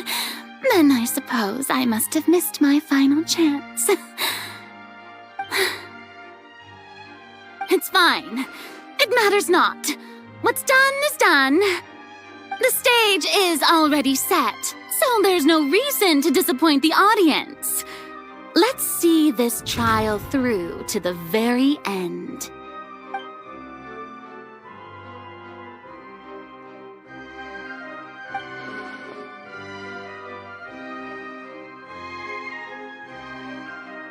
Sir Prosecutor, please allow me to pass this along. This is a document that Miss Charlotte applied for and received permission to share with you during the trial.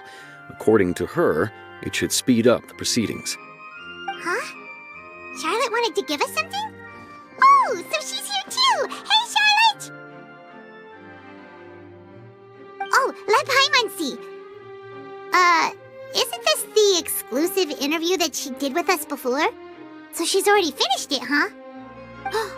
Wait, then that means this document is a perfect timeline of everything that's happened ever since we stepped foot in Fontaine! So in other words, we can refer to this anthology of evidence every time we want to use something from our journey as evidence for an argument! Let's quickly confirm the information in it. Just think of it as a refresher, alright? The prosecution and the defense are both in position. The trial shall now begin. Oh, come on, Nervylette. There's no need to repeat all the unimportant legalese. Just fast forward to the part where the prosecution lays out my offenses. As the defendant and the lead actress of this performance, I still haven't even been informed of my supposed guilt in all of this. Of course, it is only natural for humans to struggle to understand the actions of a god. However, you will need more than that to convict me of a crime. That's true, but my charge here is unrelated to your conduct as an Archon. Instead, I would like to charge you as a fraud who's never been the Archon in the first place. Wait, what was that? Lady Furina's a fraud? Hey, I came here thinking that we were going to try the Hydro Archon for forsaking her duty, but did I hear that right? She's not our Archon at all? Charge accepted. Lady Furina, do you plead guilty to the charge?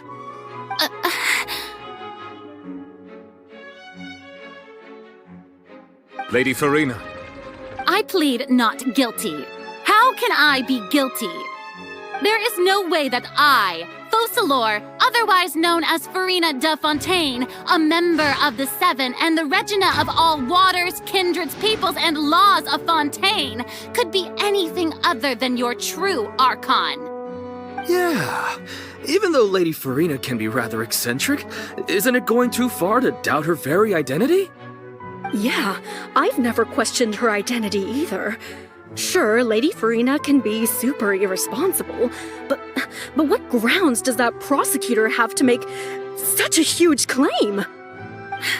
I have cause to believe that common sense will prevail in this case. Many of the members of the audience have known me as the Hydro Archon ever since they were born. There would be no fooling their memory. See?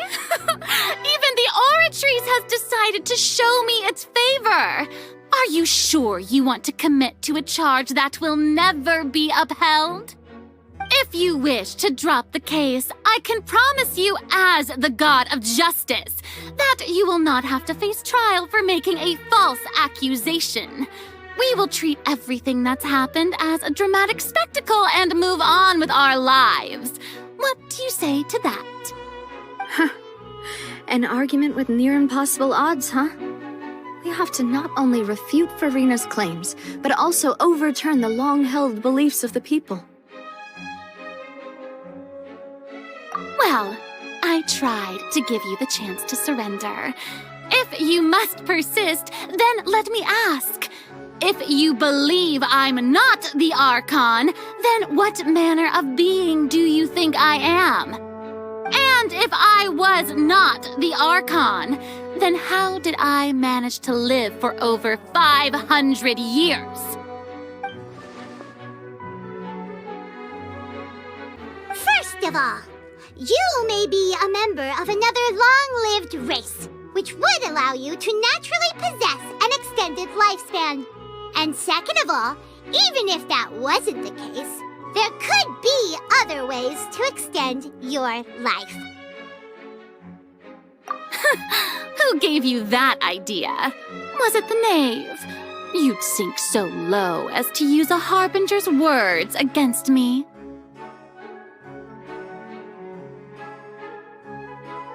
A curse? I once thought it possible that the aura of an Archon might naturally resemble a type of curse. But in light of this claim, perhaps what I sensed was not your divinity, but a curse after all. You sensed it too, huh, Nervylette? Lady Furina is actually a human?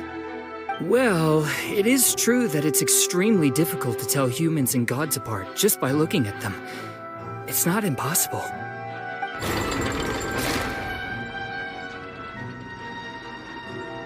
Well, don't start celebrating too early now. Even if I have been carrying a curse like you said, how does that prove that I am merely a human being? Besides, everyone knows that the main difference between a human and a god is the possession of authority. Gods can do what humans cannot. That's why they're worshipped as gods. For centuries, manifestations of my authority have served the nation of Fontaine. One need only to turn their eyes towards the Oratrice Mécanique d'Analyse Cardinal in this very opera house, or consider the indemnitium that is used in every aspect of life.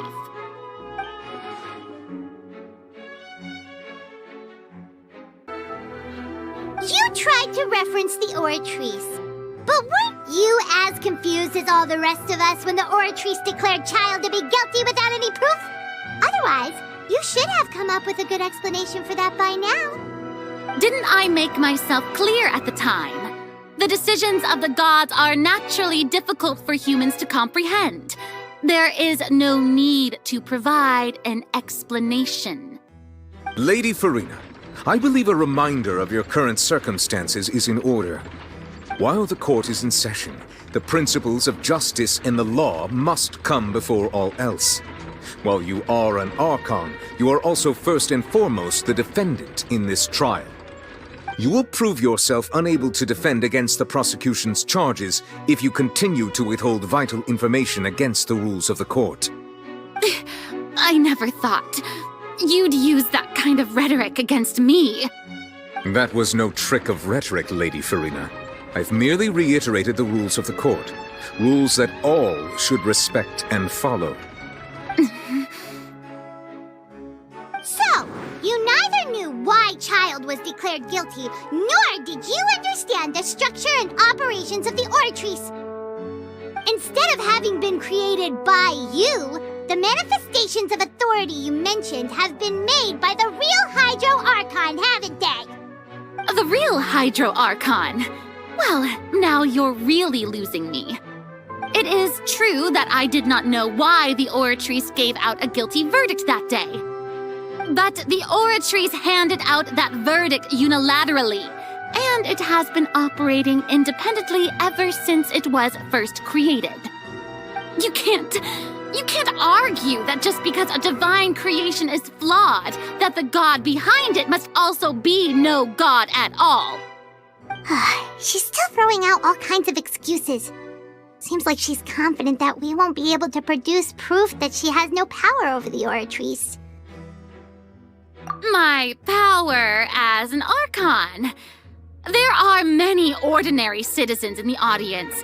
How can I just carelessly demonstrate the formidable power of an Archon? If that poses a concern, I'm prepared to extend my protection to the audience. You don't need to go that far.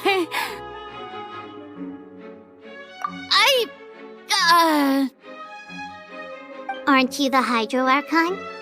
Or is it that you can't even wield the power of Hydro, much less the authority of a god? Indemnitium! Yes! It's all because of Indemnitium! All Archons derive their power from the faith of the people, and I've converted the people's faith in justice into Indemnitium! Thus did I give up all of my divine power to provide everyone with energy for their daily lives. Have you ever seen a more magnanimous god? Isn't that a huge stretch? Yeah, no matter how generous an Archon can be, how could they give up all their power? Can a god with no power even still be called a god? It seems like nobody's buying Furina's excuse. Hey, come now, everyone. Please don't stare at me as if I was a liar. I'm still the same Furina you knew, right? The one that you loved. Shouldn't you want to believe in me? please? You've got to believe me! If what the prosecutor said is true, she really has committed a grave offense. Did she deceive all of us? And all of our parents and grandparents too? And all of our ancestors? Ever since they were born? Enough! That's enough. Tell me then, if I'm not the real Hydro Archon, then who is? If you have no evidence of another Hydro Archon's existence, nor can you find anyone who can back up their claim to be such, then what grounds have you to say that I'm not actually the real deal? Wow, she came up with yet another argument. How can we refute her now? Seems like she really doesn't want to give up.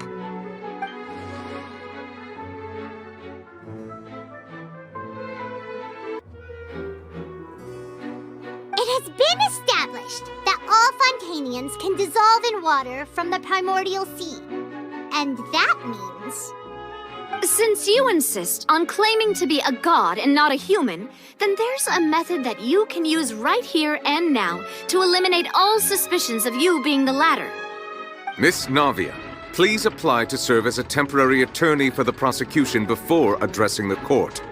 Though you act in partnership with the prosecutor, you must still adhere to proper procedure. Super sorry, Monsieur Chief Justice. I swear this really will be the last time that I'll speak out of turn. Now, I've brought some seawater from Poisson. As everyone knows, a massive flood struck the area not long ago, taking many lives, including those of some of my closest friends. So, Miss Furina, would you dare to touch some of this seawater? If we are to believe that you are indeed the real Hydro Archon, touching this seawater would have no effect on you. All it should do is strengthen your case. But if you don't dare to touch it, then we would have basically proved the reverse. Oh, and I must remind you that after the disaster at Poisson, nobody wants to see any more people dissolve. I do hope you'll act prudently and choose the simpler path of admitting guilt. Navia from the Spina di Rasula. The Spina has governed Poisson for many years. I guess her suggestion is valid. If Lady Furina is indeed just a human, she's probably Fontanian like all the rest of us. Would she really dare to try?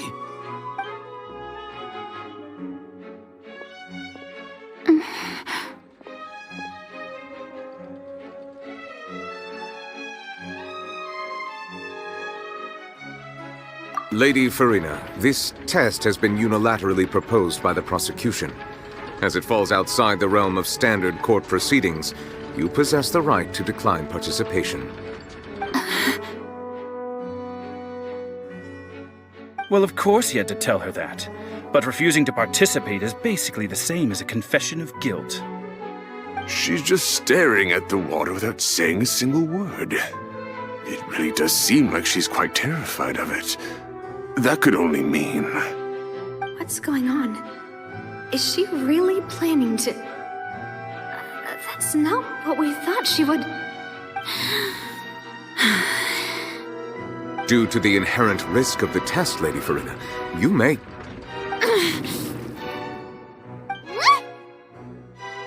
Hey!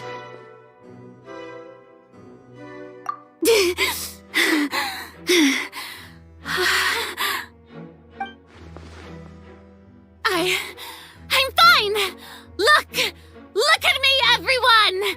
My hand is still here! I haven't been dissolved! Will you believe me now? I really am your Archon! I'm nothing like a normal human who would fall apart as soon as they touch this water! Really, was this not the most obvious thing in the world? Miss Siegewin? If you're present, Miss Siegewin, please come forward and attend to the defendant. Siegewin? Don't be nervous. It'll just take a few seconds. Let me see. That should be enough. Please announce the results of your evaluation to the court, Miss Siegewin. As everyone doubtlessly saw, Miss Farina was displaying symptoms of hyperventilation and flushed skin. These indicate that she was experiencing the adverse effects of exposure to primordial seawater. The extent to which she was affected is the same as other humans when exposed to primordial seawater of a similar concentration. Thank you, Miss Siegewing. Lady Farina, you may return to the defendant's stand. Oh, wait. What did she just say? I didn't get dissolved. Shouldn't that be enough to prove my innocence? Well, considering your tendency to run from your problems, we did originally prepare a direct sample of the seawater around Poisson. However, after extensive discussion, we exchanged it for a sample that is not concentrated enough to dissolve an actual human. After all, on the off chance that something entirely unexpected might occur, we don't want anyone else to lose their life to the sea. Yeah, so out of regard for Farina's life, you secured a low-concentration sample and asked the head nurse to serve as an expert witness. It's a great thing that the direct sample wasn't actually used. Farina could have... I can't believe... You...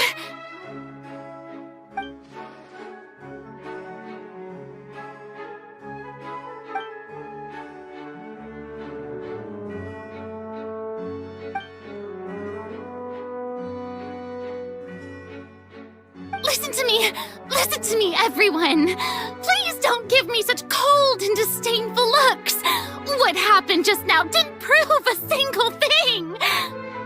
Think about it.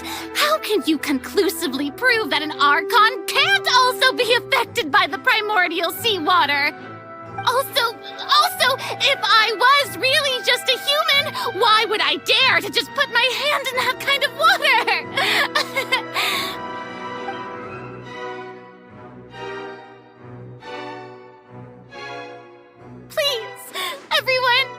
Anyone, just listen to me! I swear, I really am your Archon!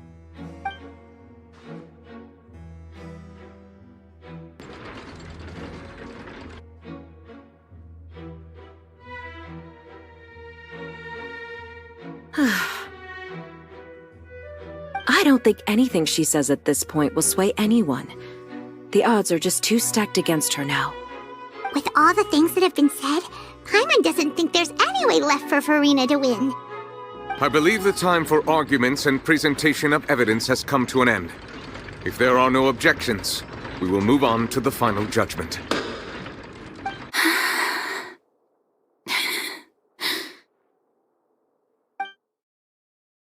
I don't think anything she says at this point will sway her. She's too stacked against her now.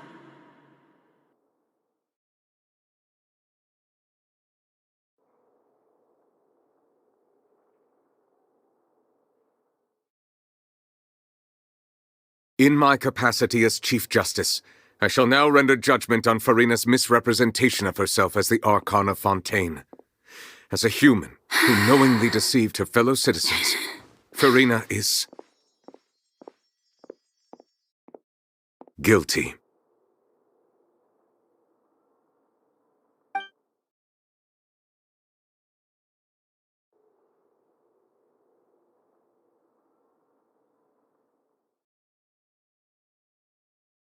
We shall now turn to the Oratrice Mécanique d'Analyse Cardinale to render the final verdict on the charges.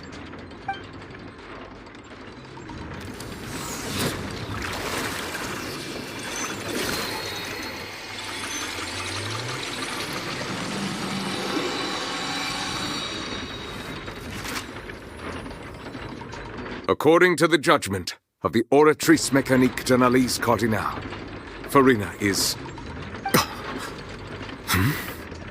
Well, what's wrong?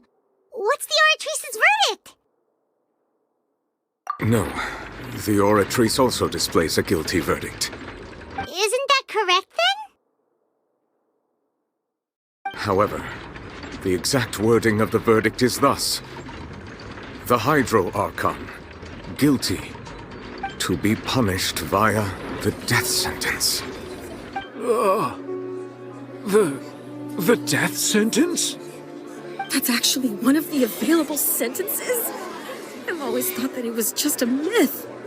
The one and only time the death sentence has been handed out at the court, and it's been given to the very person we've worshipped as the god of justice? What an unexpected twist. Furina's been sentenced to death by the Oratrice? We just wanted to use the trial to show her the seriousness of things so she'd tell us the truth. How did things escalate this quickly? This outcome is indeed quite strange. According to Fontaine's current definitions of justice, as well as its recommendations for criminal sentences, is this sentence really appropriate for the crimes that have been committed? Yeah! Even Vacher wasn't sentenced to death by the Oratrice. You know, the real evil mastermind behind the serial disappearances case. Indeed.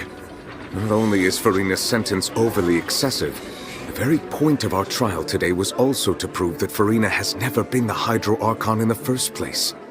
But now, the Oratrice seems to have deliberately invoked the title of the Hydro Archon. What does this mean?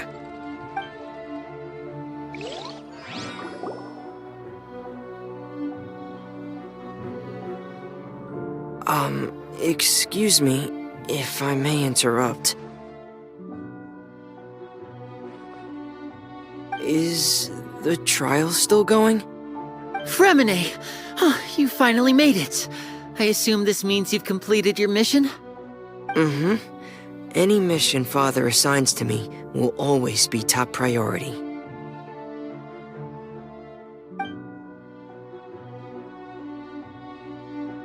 Is that the first prophecy slate? Huh. So the knave privately arranged for Fremine to try and find the missing slate. I looked everywhere and finally found it at the bottom of the sea. It took me a long time to get around some dangerous stretches of water. But has the trial already concluded? Then doesn't that mean I've come too late? Oh no. Father will be disappointed in me. Thank you for your hard work, Mr. Fremine. Please allow me to review the record left on the slate. Traveler, I believe that you have already seen the other existing slates, and would like you to come here and confirm their contents.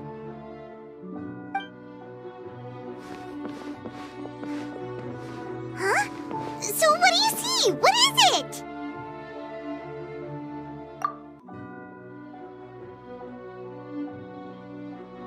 I believe I've now made sense of the Hydro Archon's crime.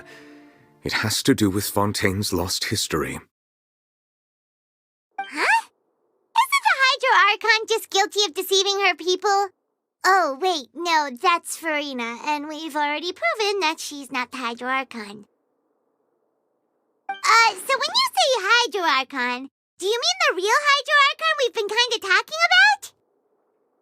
In truth, everything that you've encountered in Fontaine up until this point can be traced back to the contents of these stone slates. However, I'm uncertain as to how much sense they currently make to you. Okay, let's try to recall the contents of the other 3 stone slates. Paimon will do her best to help you remember. Huh? Oh, Paimon gets it now! So that's how you can make sense of it. But then it feels like we're going to have to share some truly shocking revelations. Let's hear them. Incredible. Linny, did you hear that? We're not real humans. All Fontainians were originally created by the late previous Hydro Archon, with Oceanids as their basis. The evidence for that can be found in how only Fontainians could dissolve in primordial seawater, and how all the girls Vacher dissolved were also turned into Oceanids. Oh, and according to Navia, when she was about to get dissolved, she also saw everyone gathered around for a trial, all of them in the shape of Oceanids. Indeed. Yeah, and it follows knows from the content of the first slate that she probably anchored Celestia by creating humans without prior permission. That could also explain why the Oratrice judged the Hydro Archon to be guilty. It's to account for that ancient sin. The Hydro Archon's true sin was creating us? And yet, after many hundreds of years, the Hydro Archon's creations have turned around to try to judge the Archon within the Opera Epiclese. The twists of history are often the most unexpected of all. Yeah, isn't the image here just like when Navia fell into the sea? So wouldn't it be trying to show the image of the Hydro Archon also falling into the sea once the prophecy has been fulfilled in the fourth slate? In the end, the people will all be dissolved into the waters, and only the Hydro Archon will remain weeping on her throne. Only then will the sins of the people of Fontaine be washed away. Did Paimon get all that right? You've made some keen deductions. I must say, given how much you still don't know, it is impressive that you've already managed to connect so many pieces of the truth. However, while you were able to decode all the information on the slates, they've also been etched with an additional layer of hidden information using a different power source. When we were at the ruins, I tried to decipher the hidden information recorded in the slates. But since we only had 3 slates at the time, I was unable to come to a full conclusion. Now that the slate collection is complete, I shall make another attempt to decipher the narrative recorded within. If everything goes well, we should finally be informed of the unadulterated truth.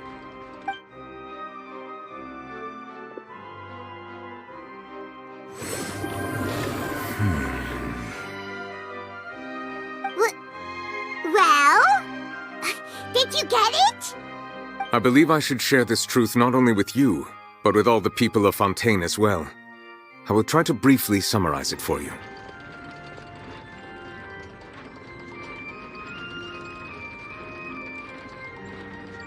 Your hypotheses regarding the origin of Fontainians and the sin of the Hydro Archon were both correct. In the Fontaine of old, the previous Hydro Archon sensed the yearning of her Oceanid familiars for life on land.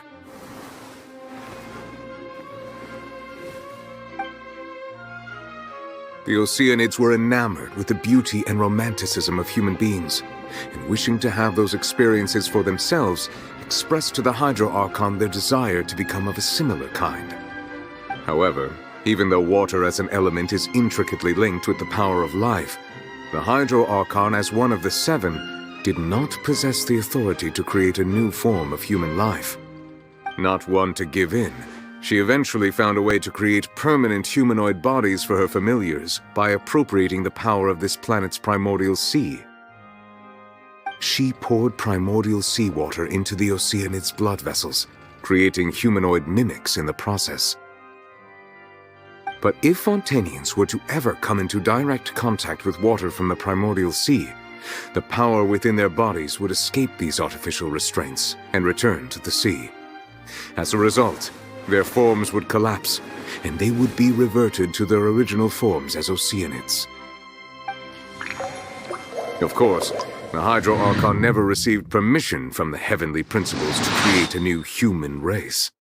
And thus, the Hydro Archon and all of her creations came to shoulder the original sin of appropriating the power of the primordial sea. That is the true history of how the people of Fontaine first came into being. So we were all Oceanids before we turned into human beings? That's way too much information for me. I think I'm just going to pretend that I never heard a single thing. Wait, but if that's the truth, we can't let the Hydro Archon be sentenced to death. After all, her only sin was creating us. This really might be too much information for your regular Fontainian, but it does answer a lot of our questions. Alas, your hypothesis regarding the 3rd and 4th stone slates was inaccurate. The slates' respective positions are, in fact, correct. A key point of the visual on the 3rd slate is how all the individuals depicted in the water are humans rather than Oceanids. They have not been dissolved, which implies that the water depicted in this slate is not water from the primordial sea.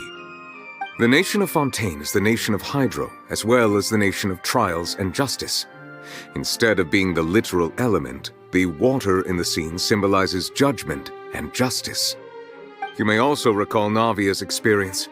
When she fell into the sea, her consciousness was surrounded by that of many others who intended to hold a trial to determine her fate. Therefore, the meaning of the third slate is that the people of Fontaine shall try the Hydro Archon at the court of justice. Yes, it refers to our present situation. I think I'm following now. So, what you're saying is, even though we decided to put on this trial to avoid fulfilling the prophecy, in truth, everything we've done has happened exactly as the prophecy foretold. So now, it seems, we're the ones making sure it comes true. What should we do? Huh. No matter what, the prophecy will be fulfilled.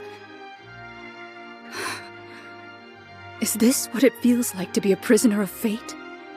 If that's the case, does that mean the scene in the fourth slate will also be fulfilled soon? Traveler, I would like to point out another small fallacy in your deductions. About the fourth slate, you probably thought that the eruption of primordial seawater beneath the fortress of Meripede served as the surest sign that the prophecy was about to come to pass, yes? However, I believe that rather than being a sure sign, that eruption could in fact only be a small warning of something far worse to come. As for the root cause of the catastrophe, I believe you've already encountered it once before.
That was way too close!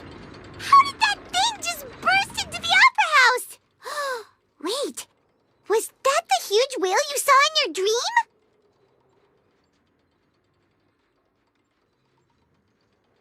So we've met it at last. I understand very well why it has chosen to make an appearance here. That whale does not belong to Tevat. It is a monster that has traversed the stars, weeping all the while.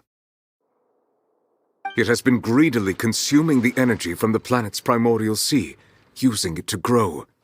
That is the main cause for the rising sea levels. And once it has finished consuming all of the energy contained within the sea, its next step will be... You said that when the Hydro Archon first created Fontainians out of Oceanids, she filled their blood vessels with primordial seawater. Precisely. That whale finds the blood of Fontainians nigh impossible to resist. Therefore, when it left the primordial sea, it decided to make its next stop a packed opera house full of food. Food in the form of Fontanians. We just barely managed to push it back, right? In that case, won't it come back to target the people again once it's managed to recover its strength? That is correct. Indeed, it is more accurate to say that we should thank that Harbinger for buying us some time. Without him, the whale would have likely come onto land far sooner. From the way he looked, he must have been fighting the creature for quite a long time. That battle maniac. We've always known that he had a special connection with that whale, but we definitely didn't expect it to help us out like this. Anyway, now that we know that this whale is the actual cause of the disaster recorded in the prophecy, all we need to do to stop the prophecy would be to find a way to beat it up, right? It is too late. It had already absorbed too much of the primordial sea's energy before we could notice it. At this point, it has become practically integrated with the sea itself. Even if the entirety of Tevat were to be destroyed, it could still survive and swim off towards some other world. That's not something I will accept. We've already done everything we can, and we even found the true culprit.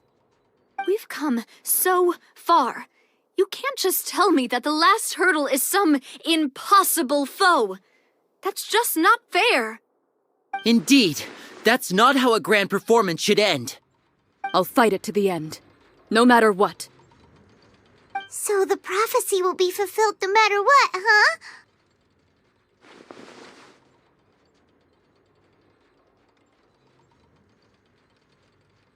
The prophecy. Yes, what has been prophesied will be fulfilled. You may view such things as the history of the future.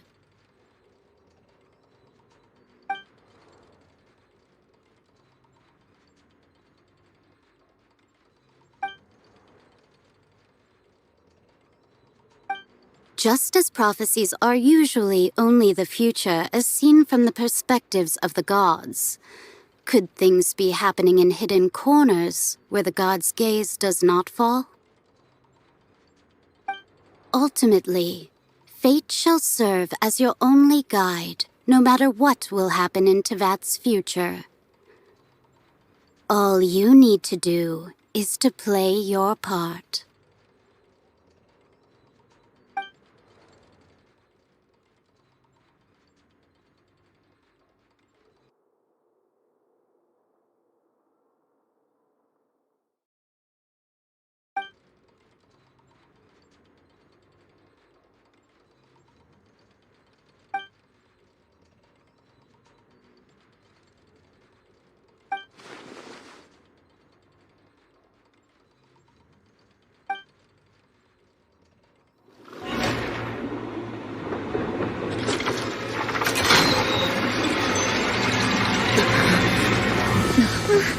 What's happening with the oratories?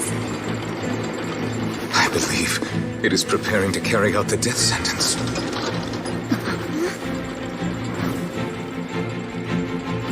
Furina!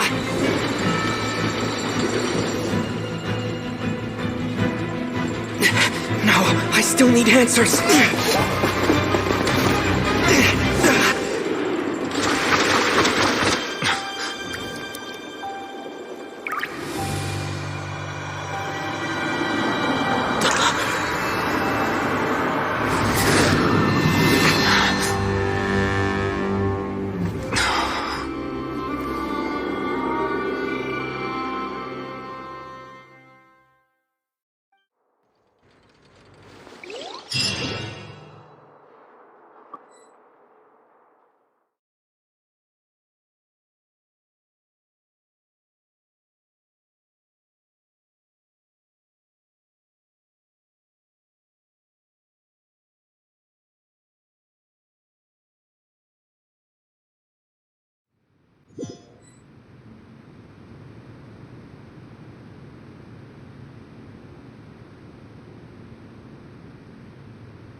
You.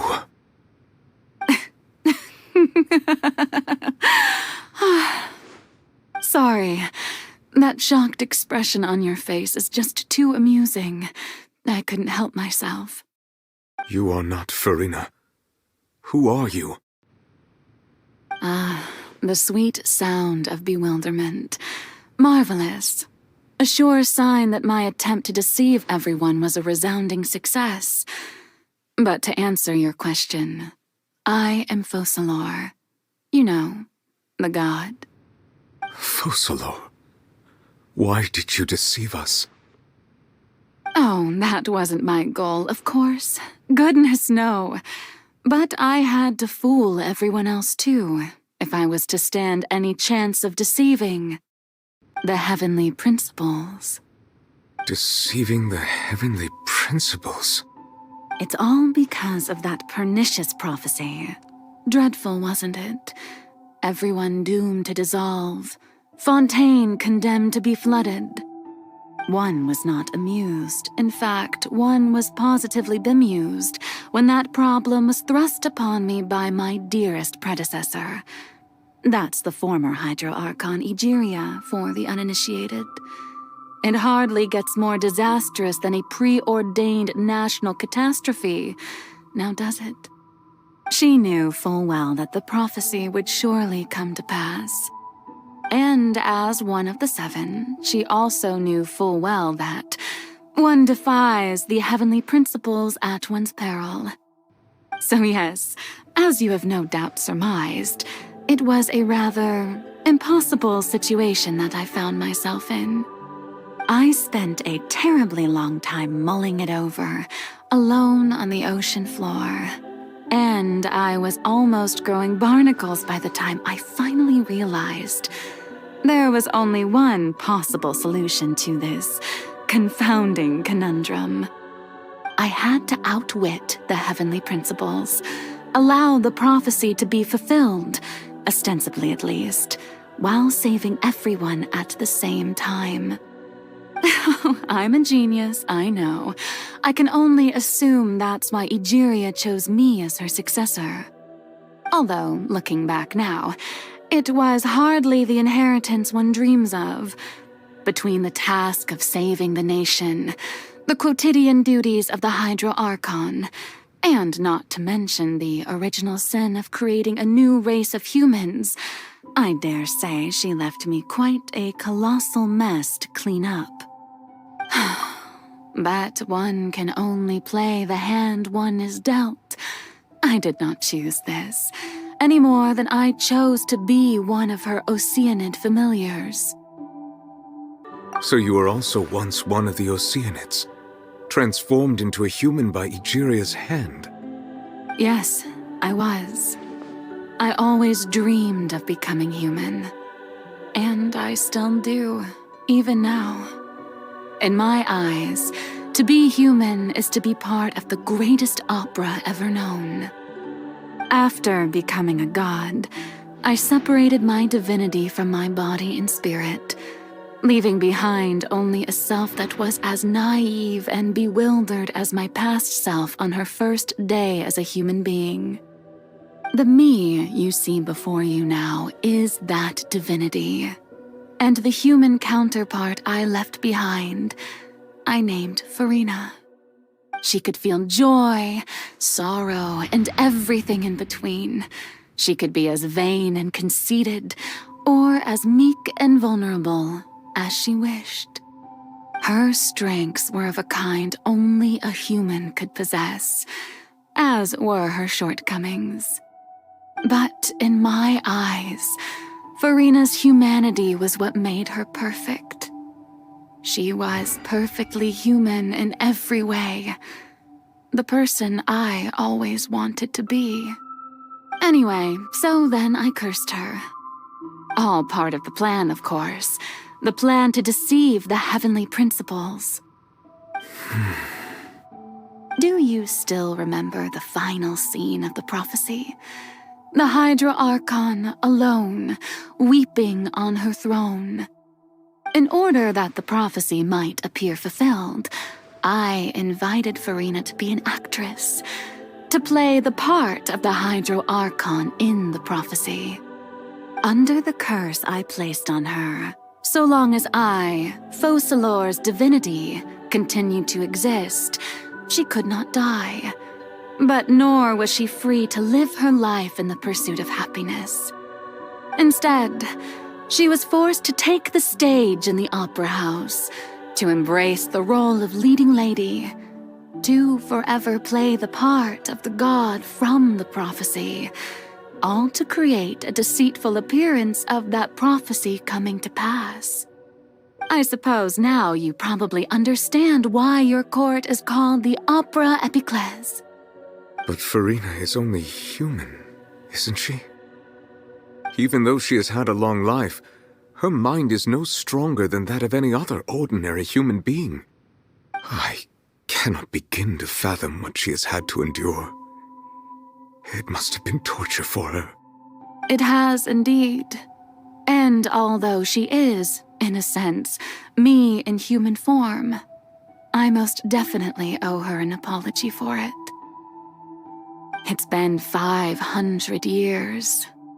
And all along, she's been playing her part in the most unimaginably long, unbearably lonely, and agonizingly painful opera of all time.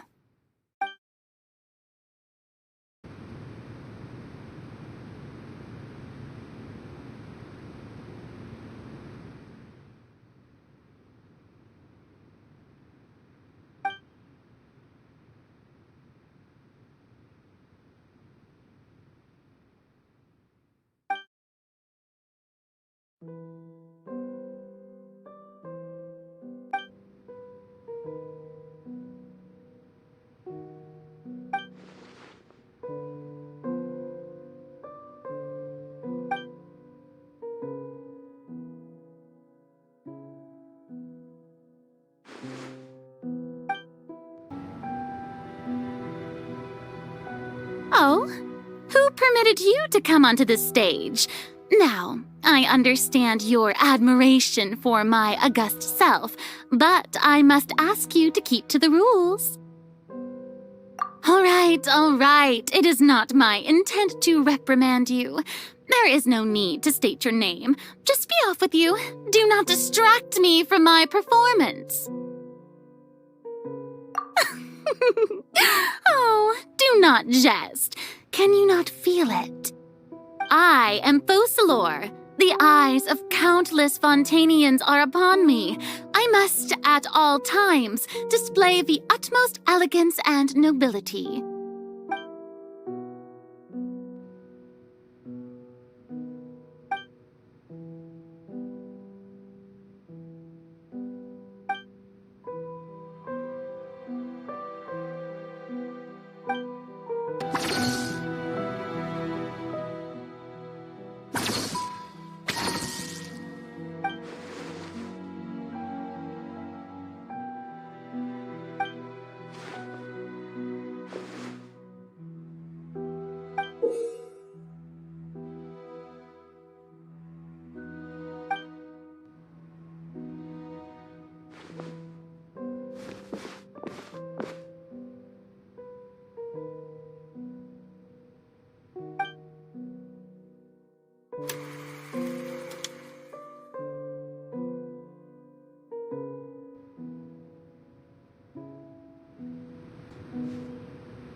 Furina.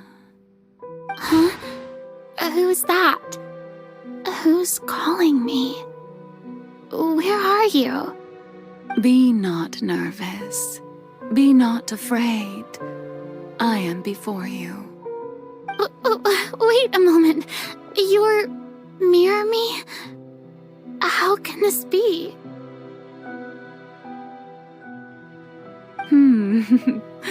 Mirror you, huh? You know what? That's not bad. Let's go with that. Mirror me? What do you wish to say? The prophecy. Have you heard of it? What prophecy? Wait. I know. I don't know why, but it's in my head somehow.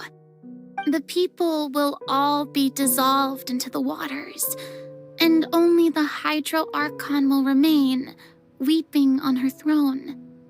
Only then will the sins of the people of Fontaine be washed away.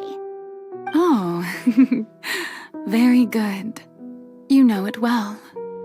What's going on? I can't seem to remember anything clearly. The only thing I know for sure is this prophecy. Will it really come to pass? Yes, it will. And that is why I've come to you. Disaster will come to Fontaine sooner or later. Things will develop just as the prophecy declared. There is no escaping it. But doesn't that mean everyone will die? I'm a Fontainian just like them. Will I dissolve too? Oh, don't worry. Magical meetings exist in this world precisely to give people a chance to turn things around. It is the reason why you met me today. I will tell you how to save everyone, but you may have to suffer somewhat. Oh, so there's still hope after all. Goodness, you frightened me. You spoke so much and with so much certainty. As for the suffering, well, I will admit that the first thing that came to mind was, why do I have to be the one to suffer? But if the prophecy will come true, I'll also die anyway, right? So if I've already met you as my magical meeting in this world, if there were scales, with all the people of Fontaine on one side and my pain on the other, is it not obvious where the scales should tilt? You truly are the perfect human, my ideal. I suppose this would also be the justice that belongs to you. Huh? Don't worry, it's nothing.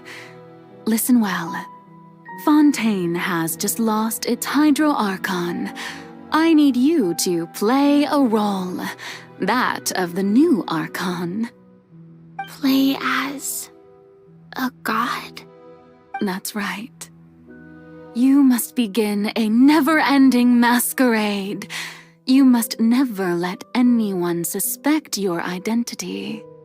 If you can keep it up, then I shall have my way of defying this prophecy. But should your identity be revealed, then all hope will be lost. But how will I do this? A human assuming the role of a god without being exposed. Don't worry. What you must do is not to turn yourself into a real god.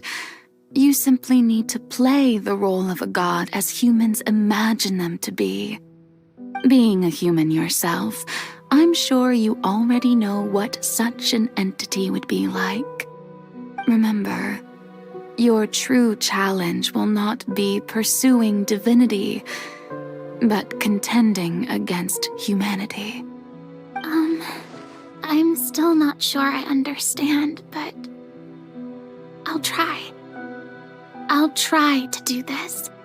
So, how long am I going to have to play this role? To accomplish this mission, you will have to stay on the stage for many, many years. You will endure and not grow old until your task ends. But I promise you, all will eventually end in a magnificent and dramatic trial, and everyone will be saved. A trial, huh? How exciting. I'll be looking forward to it.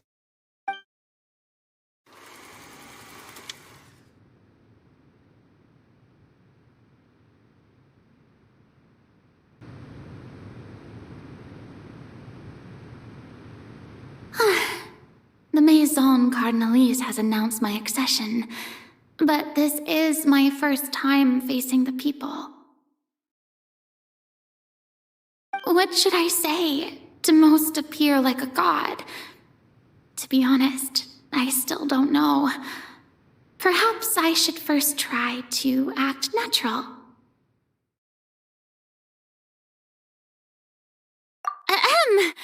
Ladies and gentlemen, good evening, and welcome to the Opera Epiclese. I'm sure you've all heard about how I have taken on the role of Hydro Archon. Indeed, I am Farina de Fontaine, your new Archon. In truth, I know little about becoming a nation's new god, but it will be my honor to guide you all. As the god Focalor, the god of justice, I shall do all within my power to lead you into an age of fairness and justice. Once again, thank you all for coming. If you should have any questions or suggestions, please send them to the Maison Cardinalise. The future of Fontaine will require us to work together, after all. This should do it. I thought I might stammer, but thankfully, I was able to convey my thoughts just fine. Okay, and next. That's the new Hydro Archon. Is this some kind of joke by the Maison? I would have thought that a being that surpasses humanity would be a bit more assertive. Hey, did you hear that? She even told us to send her suggestions there at the end. Shouldn't gods be all-powerful? She's being so modest. What's the difference between her and an ordinary person, then? If you ask me, perhaps the succession didn't actually happen. She might just be a Maison-back puppet. Wait, what's going on? Why is everyone suspecting me of being a fake? Oh, this is bad. If I get exposed here, there'll be no saving the people from the prophecy. Right. Mirmi said that I just need to play the role of a god as humans imagine them to be. Calm down, Farina. Think. What do the people want? How would they imagine a god to speak and act? Assertive, with a strong sense of presence. One who can dispel all doubt. That is the character I'm fated to play.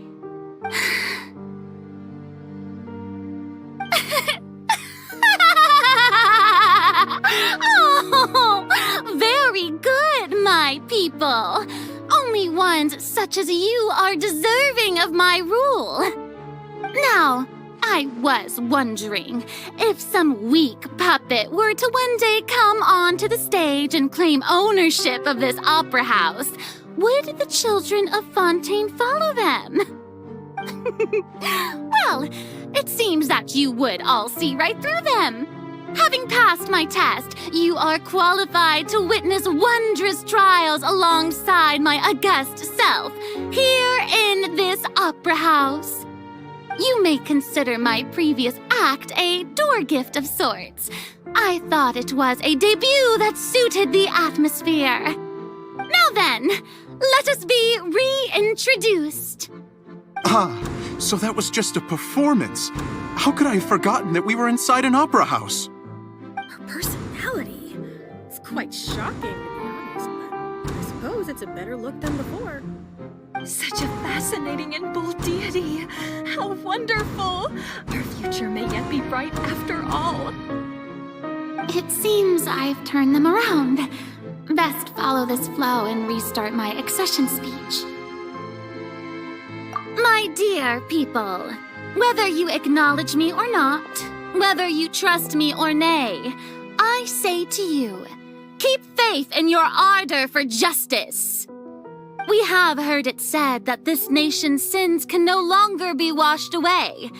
Well, I say that justice is most fragrant when it blooms amid sin.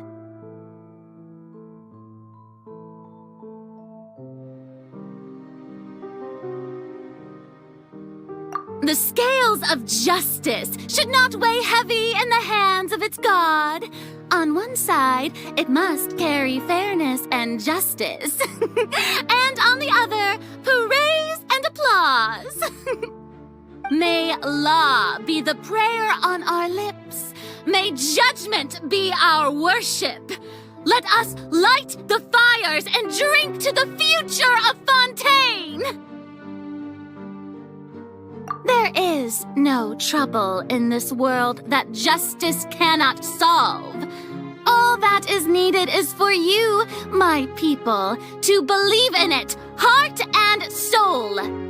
So long as I, the Archon Focalor, stand within the Opera Epiclese, so long as I stand before the Oratrice, I shall even judge the gods of this world!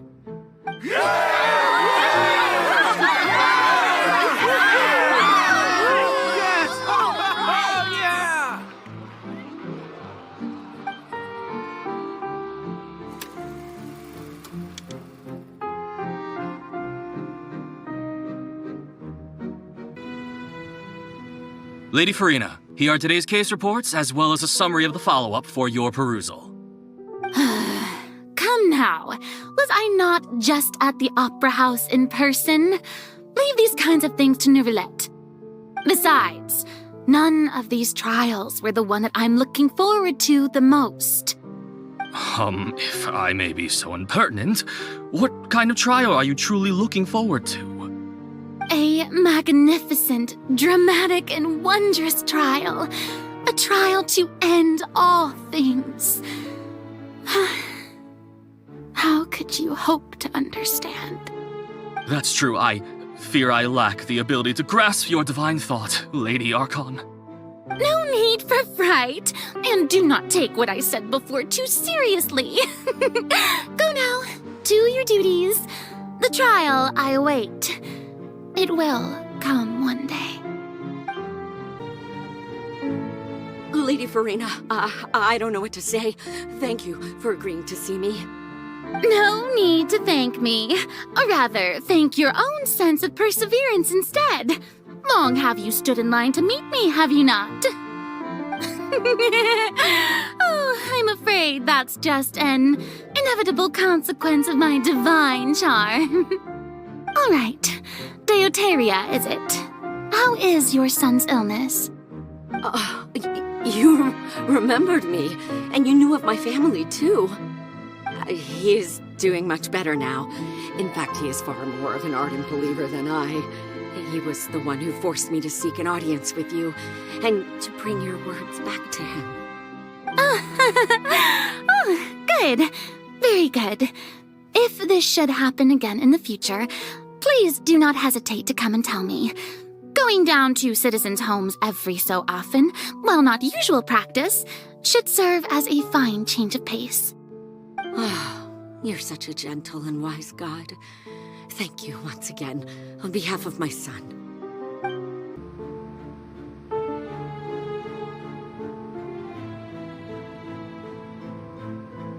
Lady Furina, here are the latest hydrological reports. As for the specific parameters you asked to take note of, I'm afraid things still don't look good. I see. It's as I thought, then. As your god, I did already expect this, but I wanted to see how far your human wisdom would allow you to analyze it. All manner of signs indicate that the prophecy will still come to pass. Forget it. That's not something you need to worry about right now.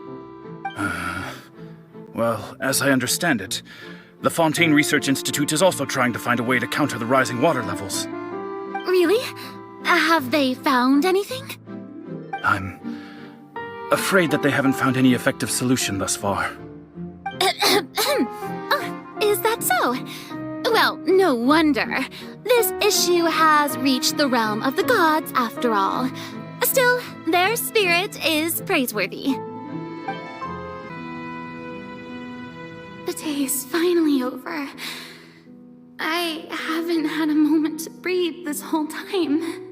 But it's good to see that everything's getting on track. There are no longer any voices of suspicion. Maybe this is fine. I just need to keep going, and everyone will be saved. Alright, Furina, don't think too hard about this. You need rest. Tomorrow's a new day.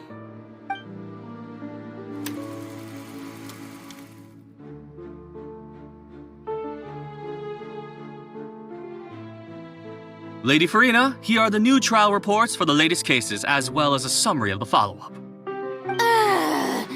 There'll be no need for that.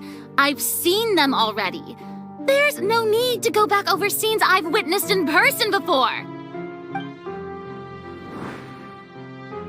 Lady Furina, I've waited so long for this chance to see you in this manner. Indeed, my dear, loyal citizen. This joyous moment is an honor for us both.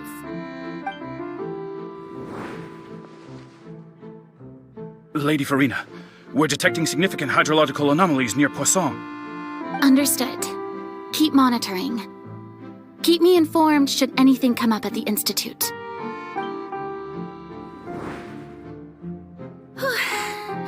I don't think I let anything slip today. I must show the people that there is nothing to worry about. I just don't know when these days will end. I feel utterly exhausted. Best to rest early today, too.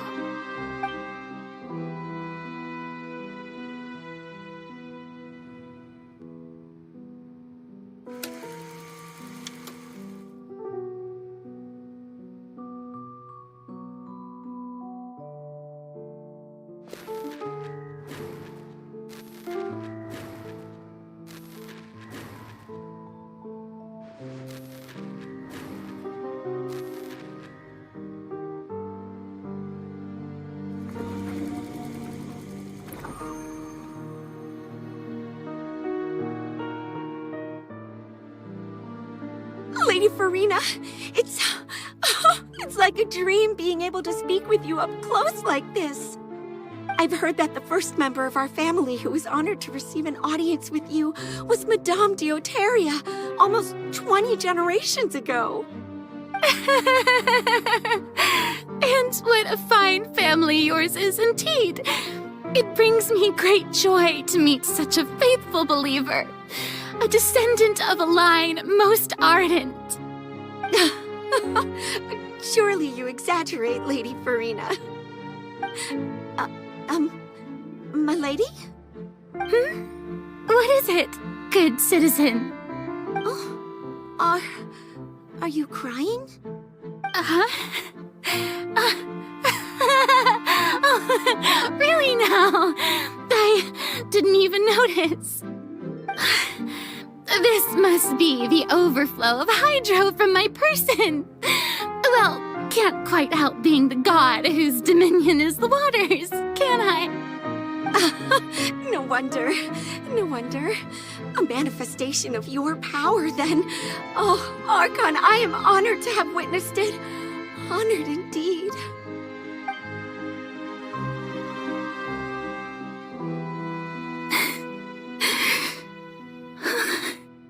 So interminable. So lonely. Just how much longer? Hundreds of years must have passed by now. Perhaps the show must go on for hundreds more. I never imagined that it would hurt so much. Have I reached my limit? No. Perhaps I reached it long ago. Today I didn't even notice my own tears. I want to tell someone, anyone, about this. But would that not destroy all I've done so far? I've conducted so many investigations across the centuries, but there's not even a sliver of hope that we might break the prophecy. All I can do is keep heart. I must maintain this act. It is the only way to save Fontaine. Please, mirror me. You have to succeed.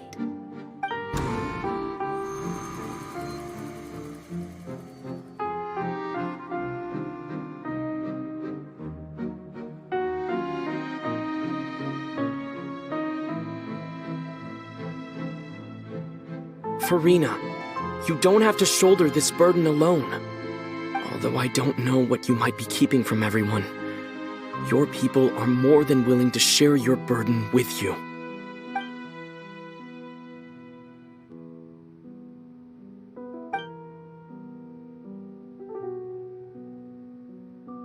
Share my burden.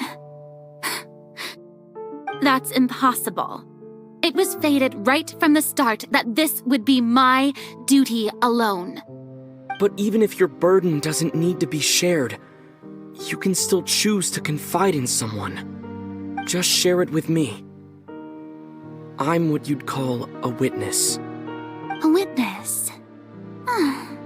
Yes, I've heard that you came to Tevat from beyond the stars, yes. In other words, you never belonged here. And if Tevat is, in its entirety, a show on a stage, then you're just a spectator, aren't you? If that's the case... He's right. I could confide in him, couldn't I? But if things don't play out as expected, the people of Fontaine will be the ones to pay the price. No, Furina. You shouldn't be selfish. But what if it's really all right? Furina, you've worked so hard for so long. Surely it would be okay to put yourself first for once. Just this once. Is it such an outrageous thing to do anyway? To find someone in whom you can confide your frustrations and sorrows. Surely it could not hurt. If you let this opportunity slip through your fingers, it might never come by again. Think about it long and hard.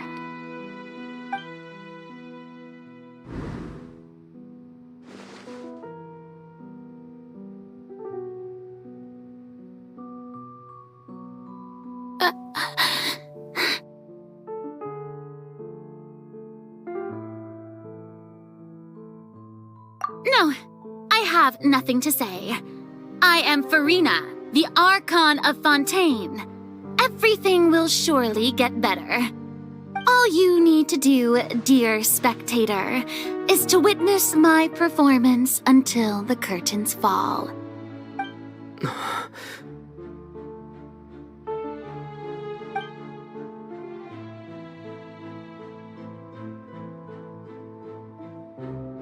Fine.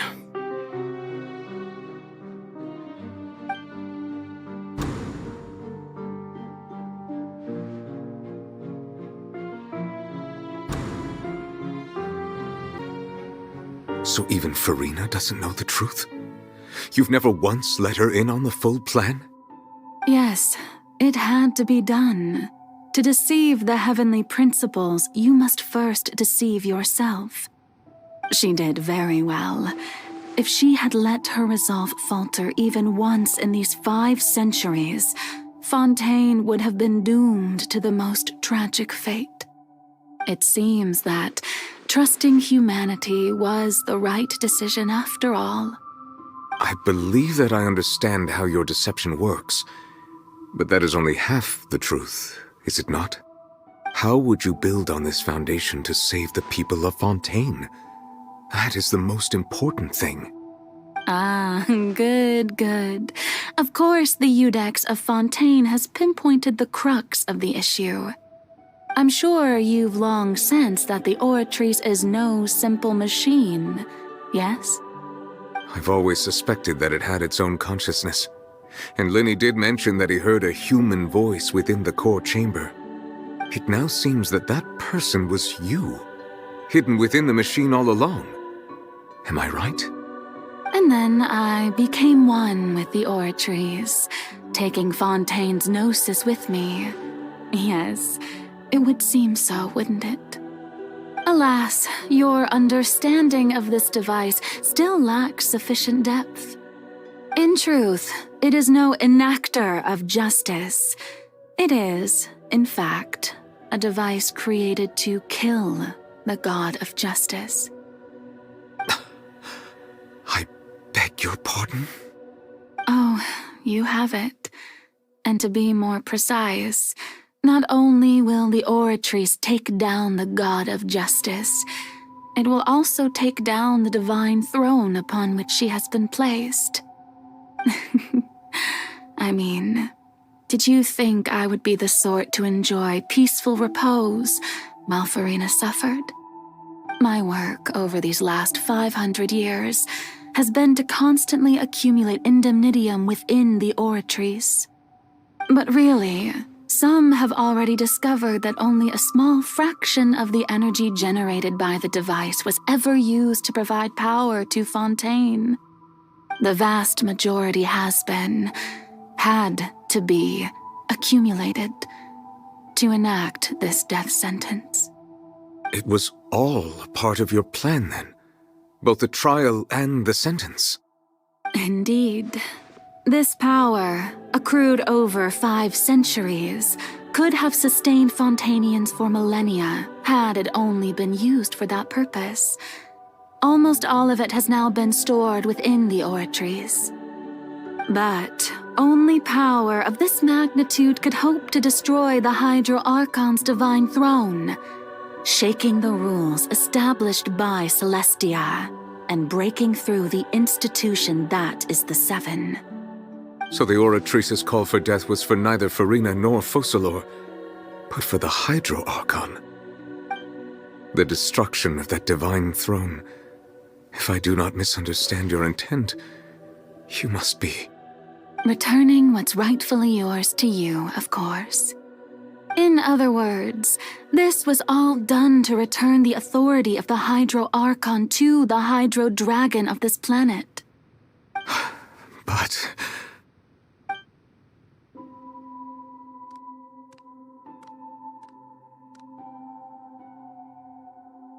Oh, what? Getting sad again, are we? The authority of the ancient dragons shall soon be yours once more, O Hydro Dragon Sovereign. And this is the face you make. all you've done throughout the years is just so you can sacrifice yourself at the very end. I've never quite seen it that way, you know. Even now, I'm quite pleased at how well my deception worked.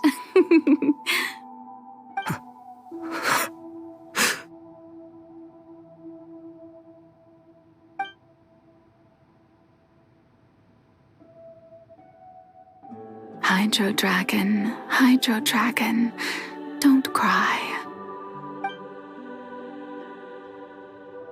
I must say, had it been within my rights, I would have loved to judge the heavenly principles themselves. Were they not guilty of essentially the same crime? Egeria stole the power of the primordial sea, and the heavenly principles stole the power you ancient dragons possessed. I, for my part, am the god of justice. And is it not just that your original powers should be returned to you? Speaking of justice, I have always believed that justice lies in the process of pursuing human existence itself. So, if the theft of the primordial sea's might was Fontaine's original sin, then, leaving matters of procedural right and wrong aside, the descent of the Fontainians as humans and their right to exist in this world would be Fontaine's original justice. In other words, existence was Egeria's justice, and to me, Justice is the continuation of that existence. Defying the prophecy and ensuring that Fontaine's people shall live on. That should be the justice enthroned over all others. At this point, we, whether it be myself or all other Fontainians, have shouldered the burden of this sin for far too long. Iudex Neuvillette, the highest judge in our land, when you regain your full power as an elemental sovereign, what verdict shall you pass upon us? So when I was invited to the court of Fontaine to serve as Iudex, I see now that that was your idea too. At last, I now understand the true purpose behind this position. In the beginning, I was uninterested in human existence. But these 5 centuries of living alongside them have gradually brought about mutual understanding between us. And I have even attempted to feel as they feel. You are a devious one, Fussalor. Things being as they are, surely you know that I could never declare them to be guilty.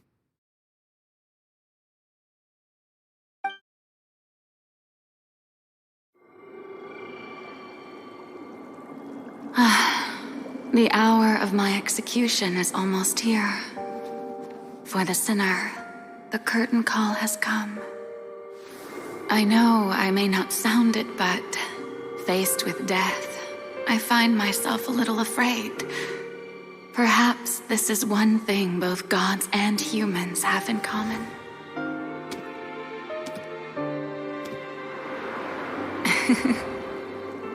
Farewell, Neuvillette. I hope you've enjoyed the part you played these 500 years.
Iudex Neuvillette, hereby declare,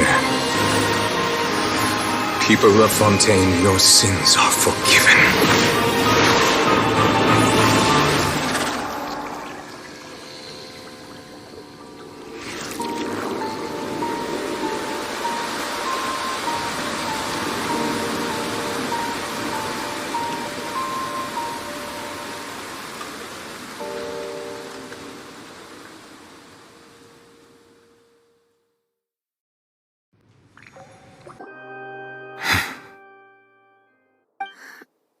What just happened? Has the death sentence been carried out? Was that bright light some sort of misdirection? I have a feeling that something huge just happened. But since we're all still alive and haven't been dissolved, I assume whatever happened was good for us. It's time to end this. We must mete out punishment to that beast. But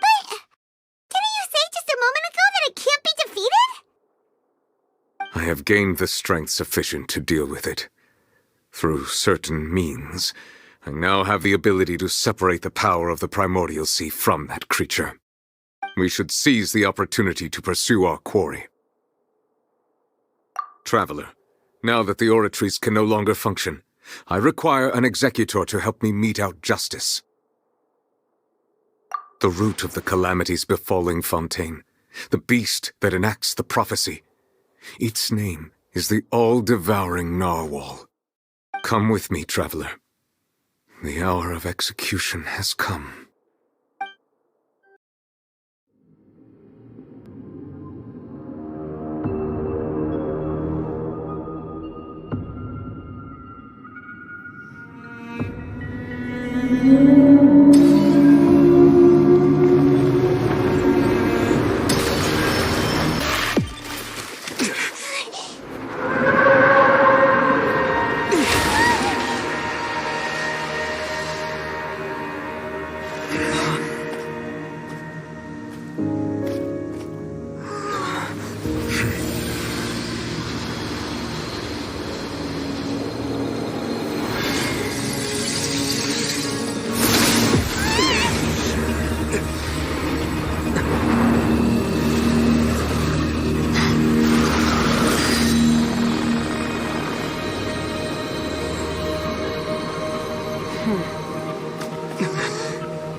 Thanks for helping with the cleanup.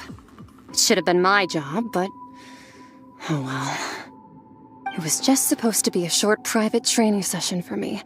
I didn't think that my disciple and my master's pet would start brawling in the meantime. Well, actually, I had a feeling that it would happen at some point, but they bumped into one another earlier than I thought. What a blunder. I suppose I'll have to swing my sword 3 million times as penance. That power. Who are you exactly? Paimon has an idea. From what she said earlier, she must be Child's master. Skirk, right? It's just that he gave us the impression that she was the less talkative person. I simply did not have anything to say to the weak. But you, on the other hand, managed to defeat the all-devouring narwhal without using power from beyond this world. So you may speak to me as equals.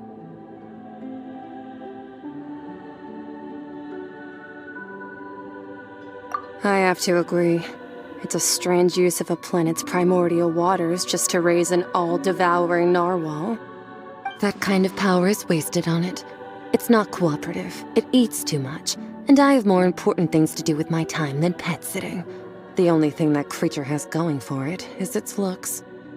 All in all, it fails as a pet. Miss Skirk? I think you might have missed the point. The point being? Well, being that this pet almost destroyed an entire nation. So what sort of person is your master? Well, Child's master's master. Wait, is that right? Oh, right. So you don't know him. Sorry, I assumed you did. His name is Sertologi. Huh? I am unfamiliar with that name. Huh. So Master isn't sufficiently famous. How should I describe him then? Have you heard of the name The Fowl? The Fowl? Still nothing? Well, how about the Visionary? Vetterfalnir then? Or Gold Rhindaughter? Ooh, that one we've heard! Rhindaughter's part of the Hexen Circle. She's Albedo's mom, right? Oh, so you do know that name. To be honest, I also heard all of those names and titles from my master. I don't actually know them either. But I suppose you understand now, yes? My master is likely a similar sort to Rhindaughter. They are both pursuing some form of perfection. Wait! Didn't you also mention a visionary person? Paimon didn't quite catch their name. Actually, never mind that. I believe it expedient to inform you that the all-devouring narwhal used up nearly all its strength fighting you. Such roiling hydro energies will prove difficult for the planet's deep seas to digest. As such, the fontaine back on the surface has most likely been thrown into chaos. In other words, the prophecy that you've been fretting over should now be in full swing. What?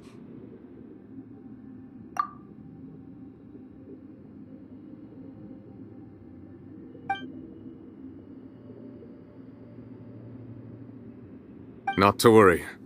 Focalor has already managed to deceive the heavenly principles. In the end, the people will all be dissolved into the waters, and only Furina will remain, weeping on her throne.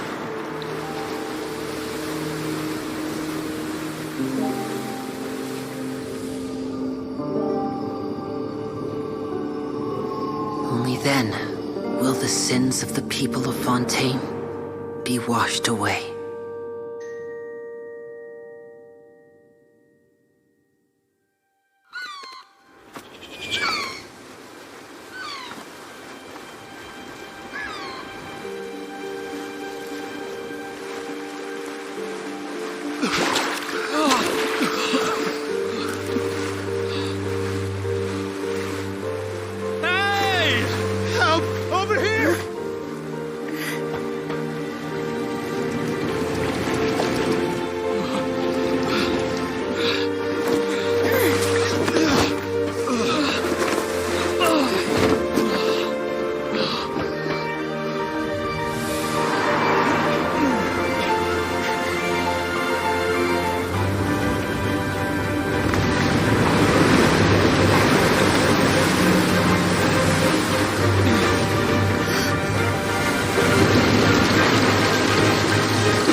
Initiate emergency rescue!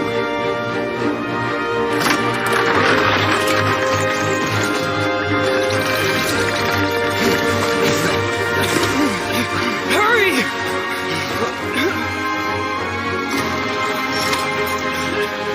Hey, lend a hand!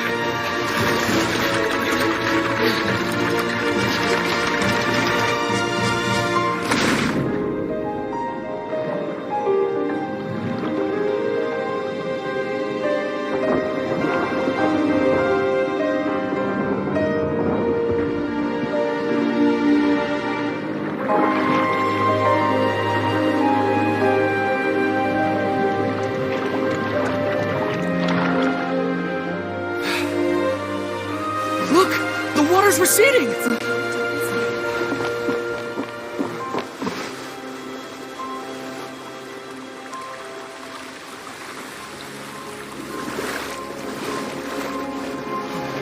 It's a miracle! Water's receding. We didn't dissolve. The prophecy was wrong. The prophecy was wrong.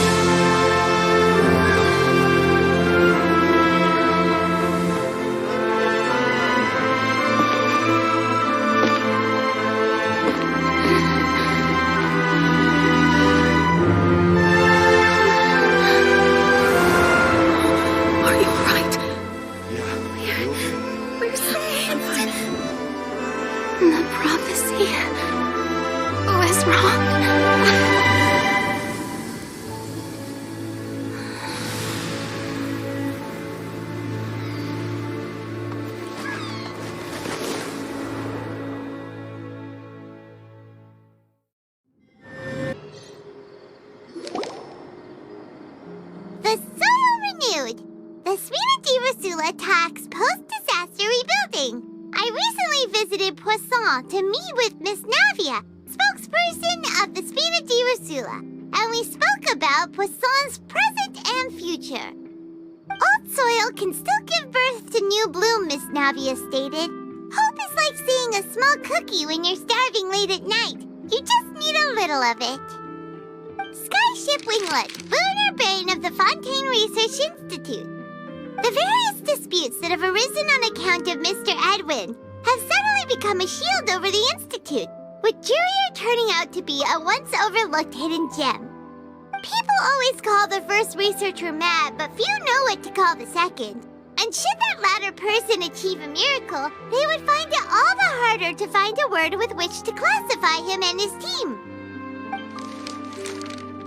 Wow! Paimon barely recognizes the people in the reports. Are those really Jurier and Navia? They sound like real big shots. What do you think? Pretty enthralling, huh? The Steambird's idea was pretty simple. With the disaster just having passed, we would print a free edition packed to the margins with good news to calm people down. The value for these big scoops lies in their inevitable follow-ups. We'll publish further reports and go into the stories behind those people. Edwin's assistant, Jurier, created a true flying ship, while Navia is leading people in the reconstruction of their home. I'm sure that these stories could draw even your well-traveled eye.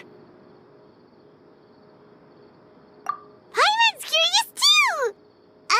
Wait a minute. Didn't we watch everything happen from start to finish? What's there to be curious about?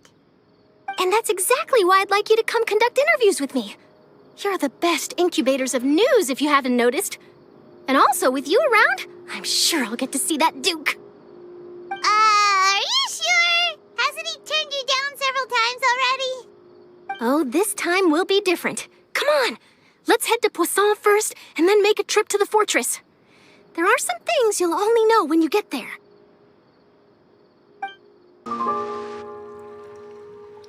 Navia! Oh, it's you.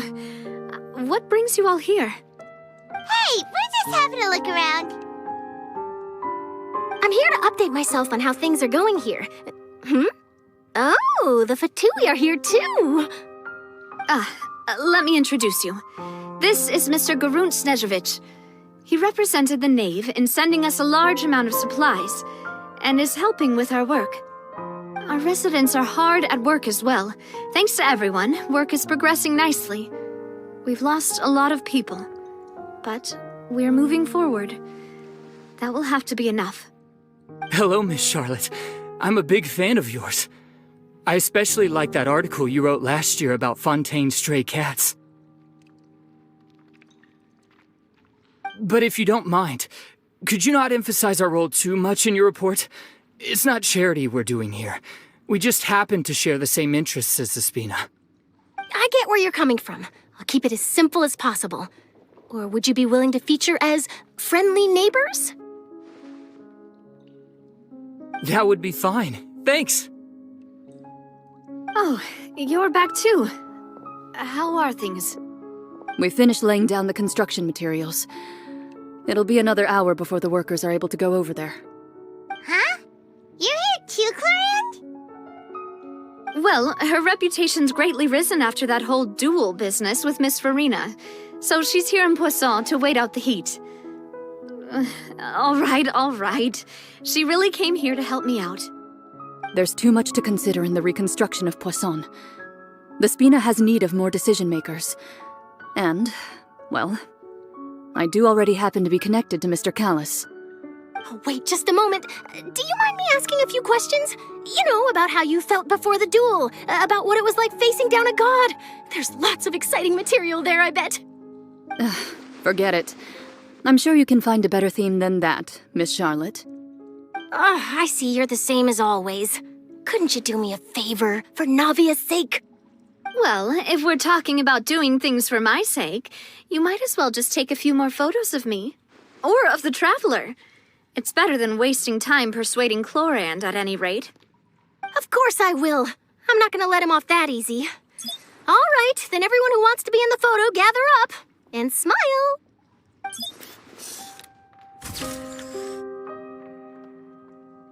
How did it go? Was it a good shot? Did Paimon look cute in it? Not bad. Your addition really helped the composition of the picture. All right, hang on a moment. Let me snap a few more shots.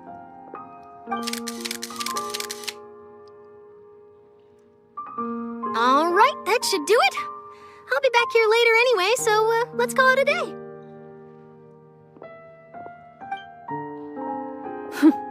You're very quick. Speed is of the essence when it comes to the news, and freshness is the key. Also, not to brag, but I'm pretty good at building connections. Who knows? I might eventually get that interview with you after all, Miss Clarand. Wow, you really do have that never say die spirit. I'm impressed. I'll hazard a guess that this is how you got that interview at the Fortress of Maripede. Whoa, you're well informed. Let me make a guess too. I asked Sigewinne, who told Monsieur Nervillette, and he told you, right? That's a very complete information chain. In truth, all Monsieur Nervillette asked me was, when did the fortress become so friendly towards the media? I told him that it was best not to speak too soon. There's no guarantee that Ridesley will make a personal appearance. You're right. I've got to treasure every moment I have with them. In which case, I'll be making a move first. Stay safe now. And tell me if you hear anything interesting. I'll treat you to afternoon tea in exchange.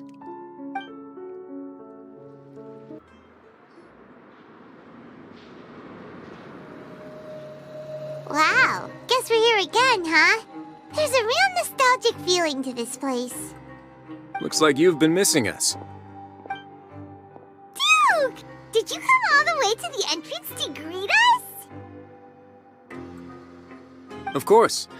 I'm here to welcome you and our dear Miss Charlotte, whom our good head nurse recommended to me. It's an honor to finally meet the much-rumored Duke. Thank you for consenting to my visit to the fortress, sir. No need to thank me. But that said, I shouldn't be the focus of your interview. I trust you recall our agreement? Of course, of course. All right then, this way.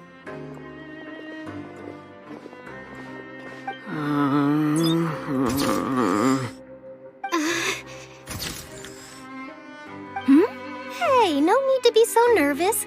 I've already taken all the photos we need. Miss Charlotte, do these pictures really need to be published on the cover of the Steambird? It would seem that Miss Lorvine doesn't want her face to appear beside that of Mr. Jurier, hmm? Sir, please don't say things like that. But it looks like dear Mr. Jurier denies it. Might this interview be very important to you, then? No, I just... This is my first time being interviewed, and I'm very thankful to the Steambird for... Now, I might not look it, but I actually did meet Mr. Edwin once. And I'll be honest, I enjoyed chatting with you more. You've definitely got more of that genius vibe going on. The boat that brought about a miracle, the ark that saved the people. Why, you recreated a myth back there, like an emissary of legend. Still, if I might ask, where's that flying ship now? Huh! Looks like Charlotte's trying to get herself another exclusive scoop. I have to apologize, but that ship is presently in the bowels of our factory. I'm afraid it won't be easy for you to get a shot of it. Really? Well, then in that case, could I have an interview with you to make up for that loss?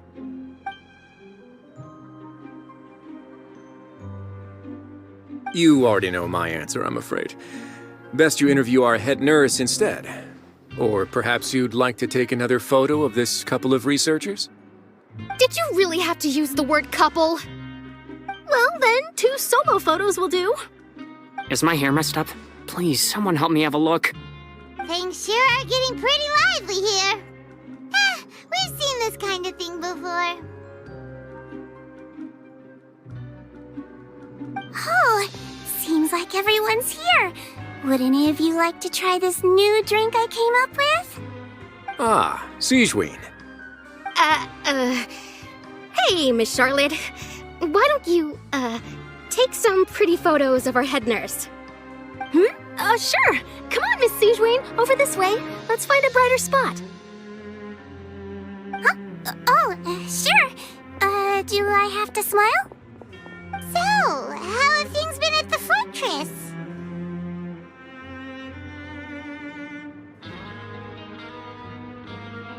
Same old, as you can see. Fontaine's undergone some changes, but this place is still more or less the same. Other than that flying ship, it got a tad too much attention, I think. That's why I decided to let the interview go through. We should direct more public opinions toward the behind-the-scenes heroes. Am I right, Mr. Jurrier? Miss Lurvine? You're too kind, sir. I believe that you too should have your day in the sun. Not that you would want that, which is a pity. I'll just leave the spotlight to you two.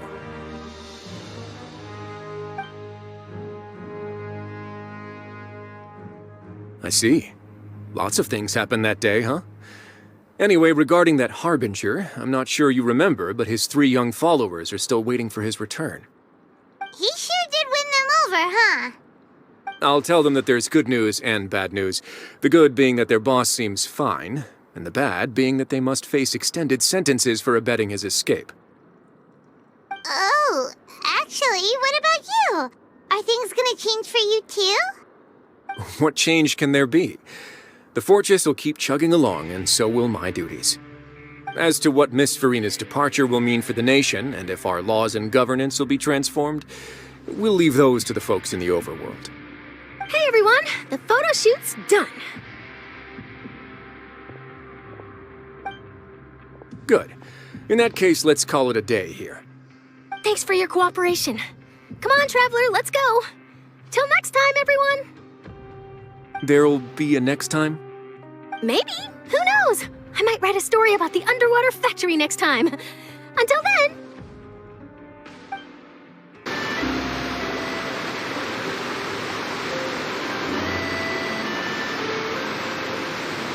I didn't see them! They really are here! How did you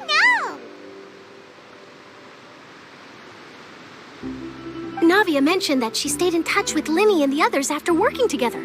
Apparently, they've been at the docks distributing these strange pockets the whole time since. Traveler, Paimon.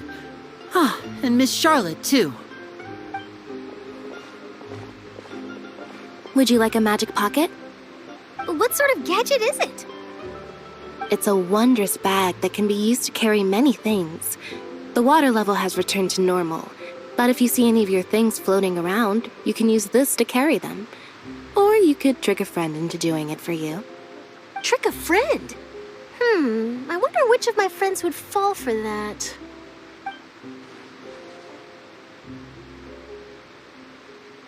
You could just make a friend like Fremine here. Isn't that right, Fremine? Is this what you meant by, I'll help you make some more friends? To be honest, that sounds pretty sweet. Could I have your contact, please? Sure. Please, write down my address. You sure are working hard to help Fremine socialize. He was the one who proposed doing this. He even wants to assist in our magic shows. Yes, I was planning to first introduce Pear as an assistant, and later Fremine himself. In the future, I think we can leave underwater escape magic to him too. That said, would anyone want to see a diver escape underwater? Oh, it'll work out. Every journey begins with the first step. He'll become a part of our show eventually. Lynette, could you come over? Miss Charlotte says she wants to take a picture of us. Got it. My, that Charlotte is rather perceptive. She got rid of everyone the moment she realized I had something to say to you. So, how have things been, Traveler? Father says that you did a great deal during the latest events. She's very grateful for your contributions to Fontaine. That's all right. We were more than happy to help. So, what's she doing now? Oh, I guess you haven't heard. Well, after Lady Furina left, Father and Monsieur Neuvillette opened negotiations, during which he gave Fontaine's gnosis to her as a diplomatic gift. A diplomatic gift? A gnosis? Yes, I was quite surprised at first myself. But when I thought it over, there were actually a number of things going for it. It could have been done as an apology for the incident with Lord Child, or as thanks for his help in tying the all-devouring narwhal down. Furthermore, Father did also lend significant aid to Fontaine and Poisson. Well, that's true, but this is a gnosis we're talking about. Doesn't this seem a bit irresponsible? I would agree, but I've also heard that it seems that Monsieur Nervulet has had a significant change of heart regarding the matter. So there's some reason for this that only Nervulet knows about? I suspect you'll have to ask him about that yourself. Yes, speaking of which, I did see him strolling around the entrance to the Fortress of Meripede a while back. Isn't he real busy and stuff? Paimon didn't think he'd have the time for that. But back to the topic. The Gnosis was given to the knave, right? What about Child? They say that he's returned to Snezhnaya to recover from his wounds. I hear that the recent disaster really did a number on his health. That's true. When you think about it, we've had loads of run-ins with the Fatui. To think we'd be allied with them this time. So shocked by such a simple switching of sides?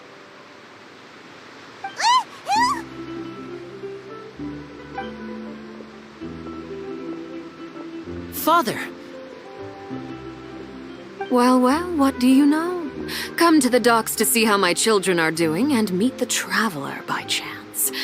Please do not pay my accomplishments in Fontaine too much mind.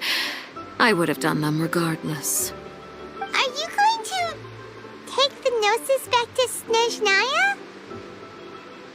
That is our duty as harbingers, yes. Don't be too preoccupied with sides. The goal of the Fatui concerns not a single place or person, but the entire world. With such a grand goal in mind, it is inevitable that we must wear many masks. Switching my masks is something I've always done. Well, that depends on many things. No one truly knows what the future holds. What good is honesty if you can't rely on it forever? As for you, I very much look forward to our next collaboration. Good things cannot be achieved alone, and you've proved yourselves to be great partners. A vision? All right. I'll remember to return it. Thank you for keeping it safe for him this entire time. And that's a wrap for me. Huh? You're... Greetings, Miss Journalist. Hello. If I'm not mistaken, there are diplomatic channels I'll need to report to take a photo of you. That is correct. So forgive me, but I will not be able to serve as a subject in your article. However, feel free to write as much as you'd like about our dear magicians and our upcoming rookie talent. I will. The sea breeze is quite pleasant. I shall continue my walk while the weather remains so agreeable. Farewell. Farewell, Father. Oh, she has such an intimidating presence. I didn't even dare to take a picture. Thankfully, I've already wrapped up all my pre-scheduled interviews. Thank you all. This'll be more than enough for me to write about, I'm sure. Don't be too nervous. Why don't you take a magic pocket before you go? Here, Traveler, Paimon, you take one too. To move things about? That's right. Funny. I was giving out magic pockets when we first met too.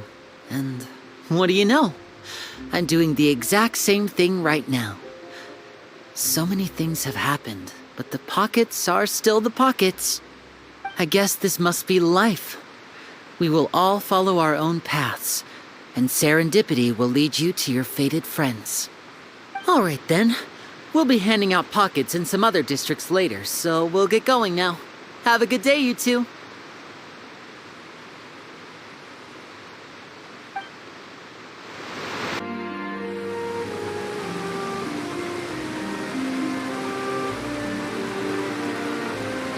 So, you really are here, Nervulet. Paimon didn't think you were going to have free time this hour of the day. Really? Oh, I suppose you must have met Mr. Linney. He took the time to greet me earlier when he passed this way. In any case, you came at a good time. I was just considering reaching out to you to set up a meeting, so I may explain some things that I haven't had the time to before. Aw, Paimon's glad that you remembered. Thank you for keeping us on your mind, what with you being busy and all. Alright, let's have it then. How was Fontaine actually saved? The whole business is still quite the mystery to us. It is strange how words can often leave a bitter taste in the mouth when it finally comes time to say them out loud.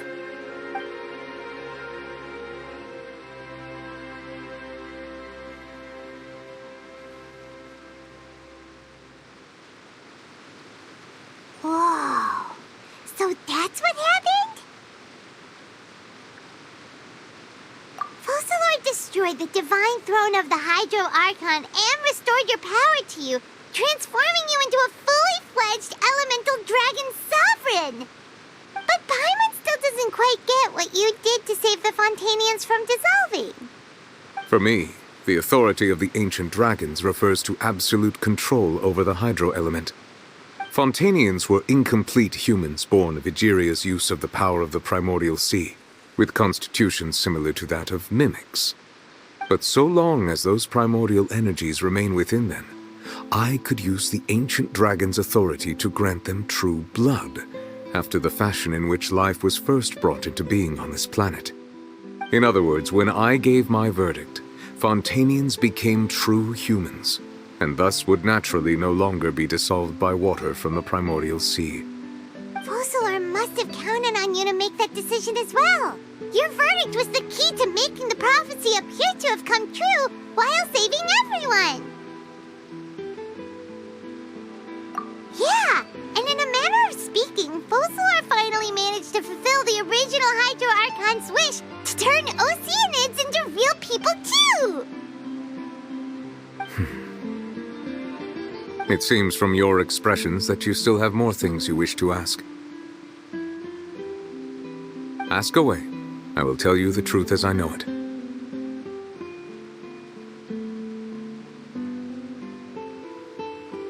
I have investigated his case along many avenues, and I have learned that he once fell into an unknown chasm when he was young. There, by chance, he awakened the all-devouring narwhal. But whether it be by sentiment or reason, that should not have been enough to consider him the root cause of the disaster. At most, he would have had tangential liability. As for the judgment passed by the Oratrice during the trial, whether it was due to that liability by association, or Focalor deliberately using him to buy time for us on the assumption that he would be able to hold the creature off, I cannot say. Guess Focalor had Fontanians in mind the whole time. In the end, it was thanks to her that they finally became real humans. Hang on a second. Paimon suddenly got another question. Back when Fontanians hadn't yet become real humans, were the children they had also transformed Oceanids? Life has always flowed like water. Do you recall how Fontanians would often come to the Fountain of Lucine to pray for children? Yeah, Lynette said the fountain is where all the waters in Fontaine converge. In truth, even those couples did not know that such prayers were no mere custom, but instead a form of ritual. Those Oceanids who were blessed within the spring water would later descend as new humans in the coming months. Paimon sorta gets it now.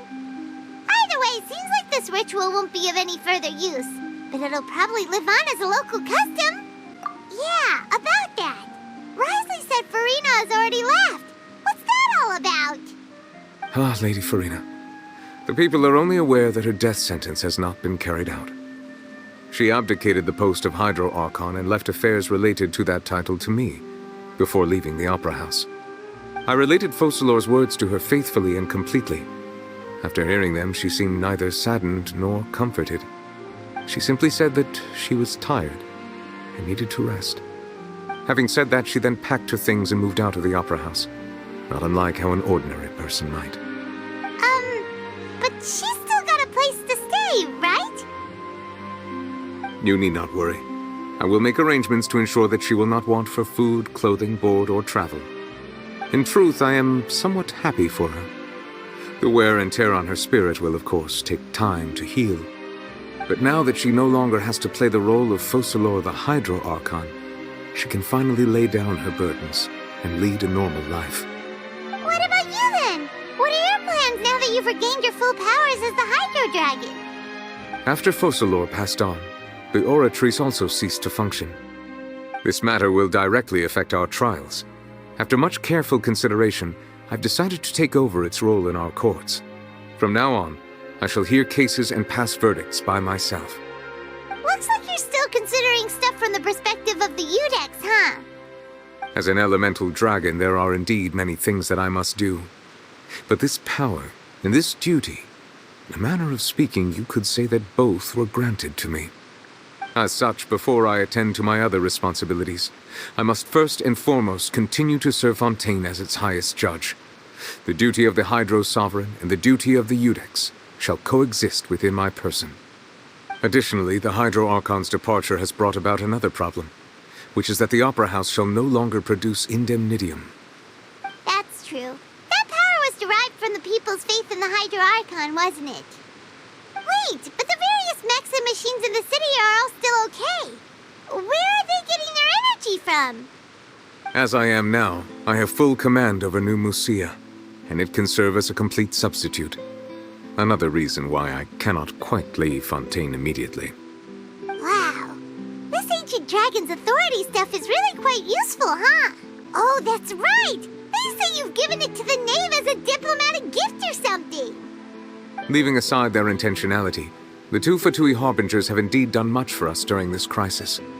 Their sole remaining goal in Fontaine, at least at this point, would seem to be the Gnosis. The Oratrice has ceased to function.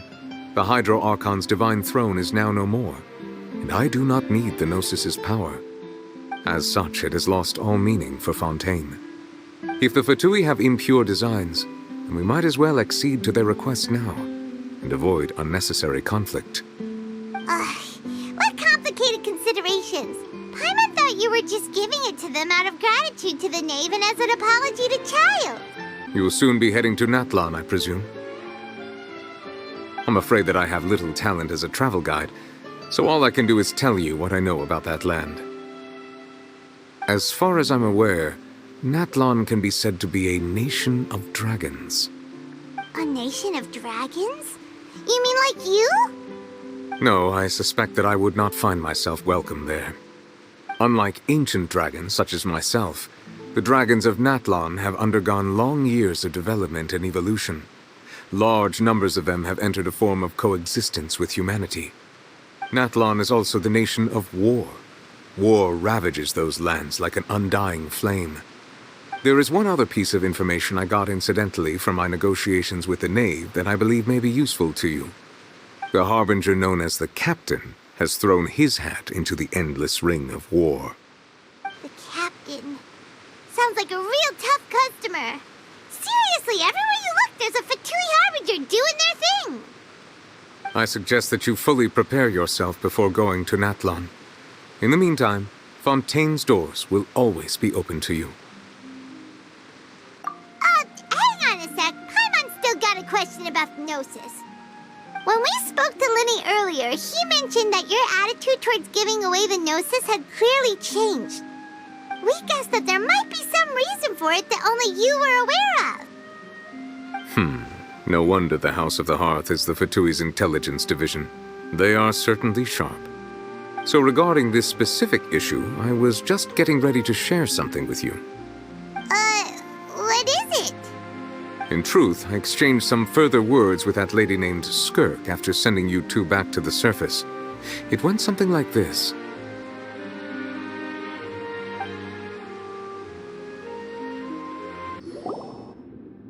Well, we're going to head topside to see what's going on. You hurry over soon as well, all right, Nervalet? What next? The all-devouring narwhal isn't here, so I'm no longer getting any interference. I can finally catch the scent of your power, what it's made of. It is the authority of the planet's primordial dragons, but with something very similar to a god's curse mixed in. It's quite a novel blend. I'm sure I've encountered something like this before. What was it again? I do not know what you speak of. Ah, of course. How could I forget? You should have the remains of the third descender on your person, yes? Remains? I've never heard of any such thing. Huh. According to your parlance, I believe it may be called a gnosis. Well, that much is true. After Focalor's divinity faded, she handed her gnosis to me. But I fear I have never heard of it described in the manner that you just did. I've been training with my master, the Foul, ever since I was young, and I have never returned to the surface since. So most of the information I possess, I got from him.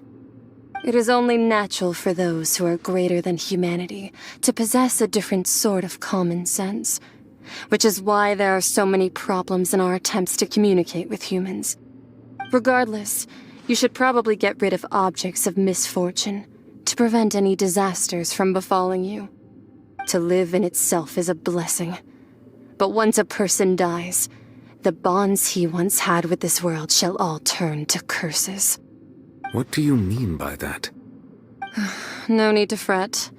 These are just my personal thoughts, and my reason for no longer wishing to return to the surface. This third descender you refer to, who are they? And when did they die? Master never mentioned them to me. Perhaps it just wasn't that important for me to know. If you're interested, though, I could ask him. I'll be sure to pass the answer on to you next time. Next time? You believe we will meet again? I do. Wait. I have a disciple of my own, don't I? He can be the messenger, then.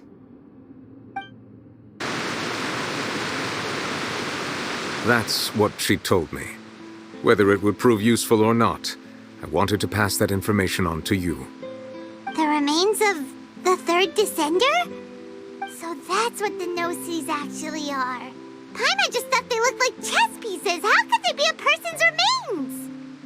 All the same, assuming that there was no misunderstanding or special metaphor at play, that is what she meant to say. And she said that it would bring misfortune and that you should check it, which is why you gave it to the Fatui. If she speaks the truth, then I would simply be putting Fontaine at unnecessary risk by keeping it here.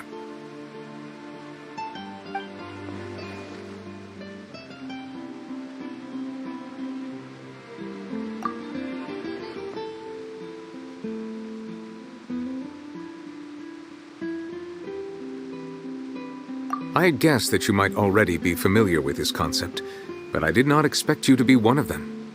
That means that the Gnosis, which are exceedingly element-compatible and can even enhance elemental abilities, do indeed come from the third descender. I wonder, does your body also possess similar properties? Like being able to use elemental powers without a vision. That does sort of count as special compatibility, right? No, let's not think about this stuff right now. It just feels creepy. Comparing the Traveler to the dead third descender and all. That's what you say, but this topic still feels like bad luck. Once Child recovers, let's get some more answers out of him. Or go look for his master and get the answers that way. I too believe it unwise to make too many blind guesses when information is lacking. The same is true of being at court. All right. Whatever the case, it seems like the crisis here in Fontaine's over for now. Yes. All of Focalor's efforts were for this moment as well. But she sacrificed herself in the end as a god, and she suffered through all those years as a human. Was that really what she wanted? I suppose that would be the mystery of a god's will. I suspect not. But once in a while, I too would guess that if wishes were like the clouds in the sky, they will one day return to the earth as raindrops. Life flows like water, and rain is the final answer. The water levels may sometimes tilt one way or another, but the rain falls fairly upon all. And what, ultimately, is the difference between the rains that fall upon all of us?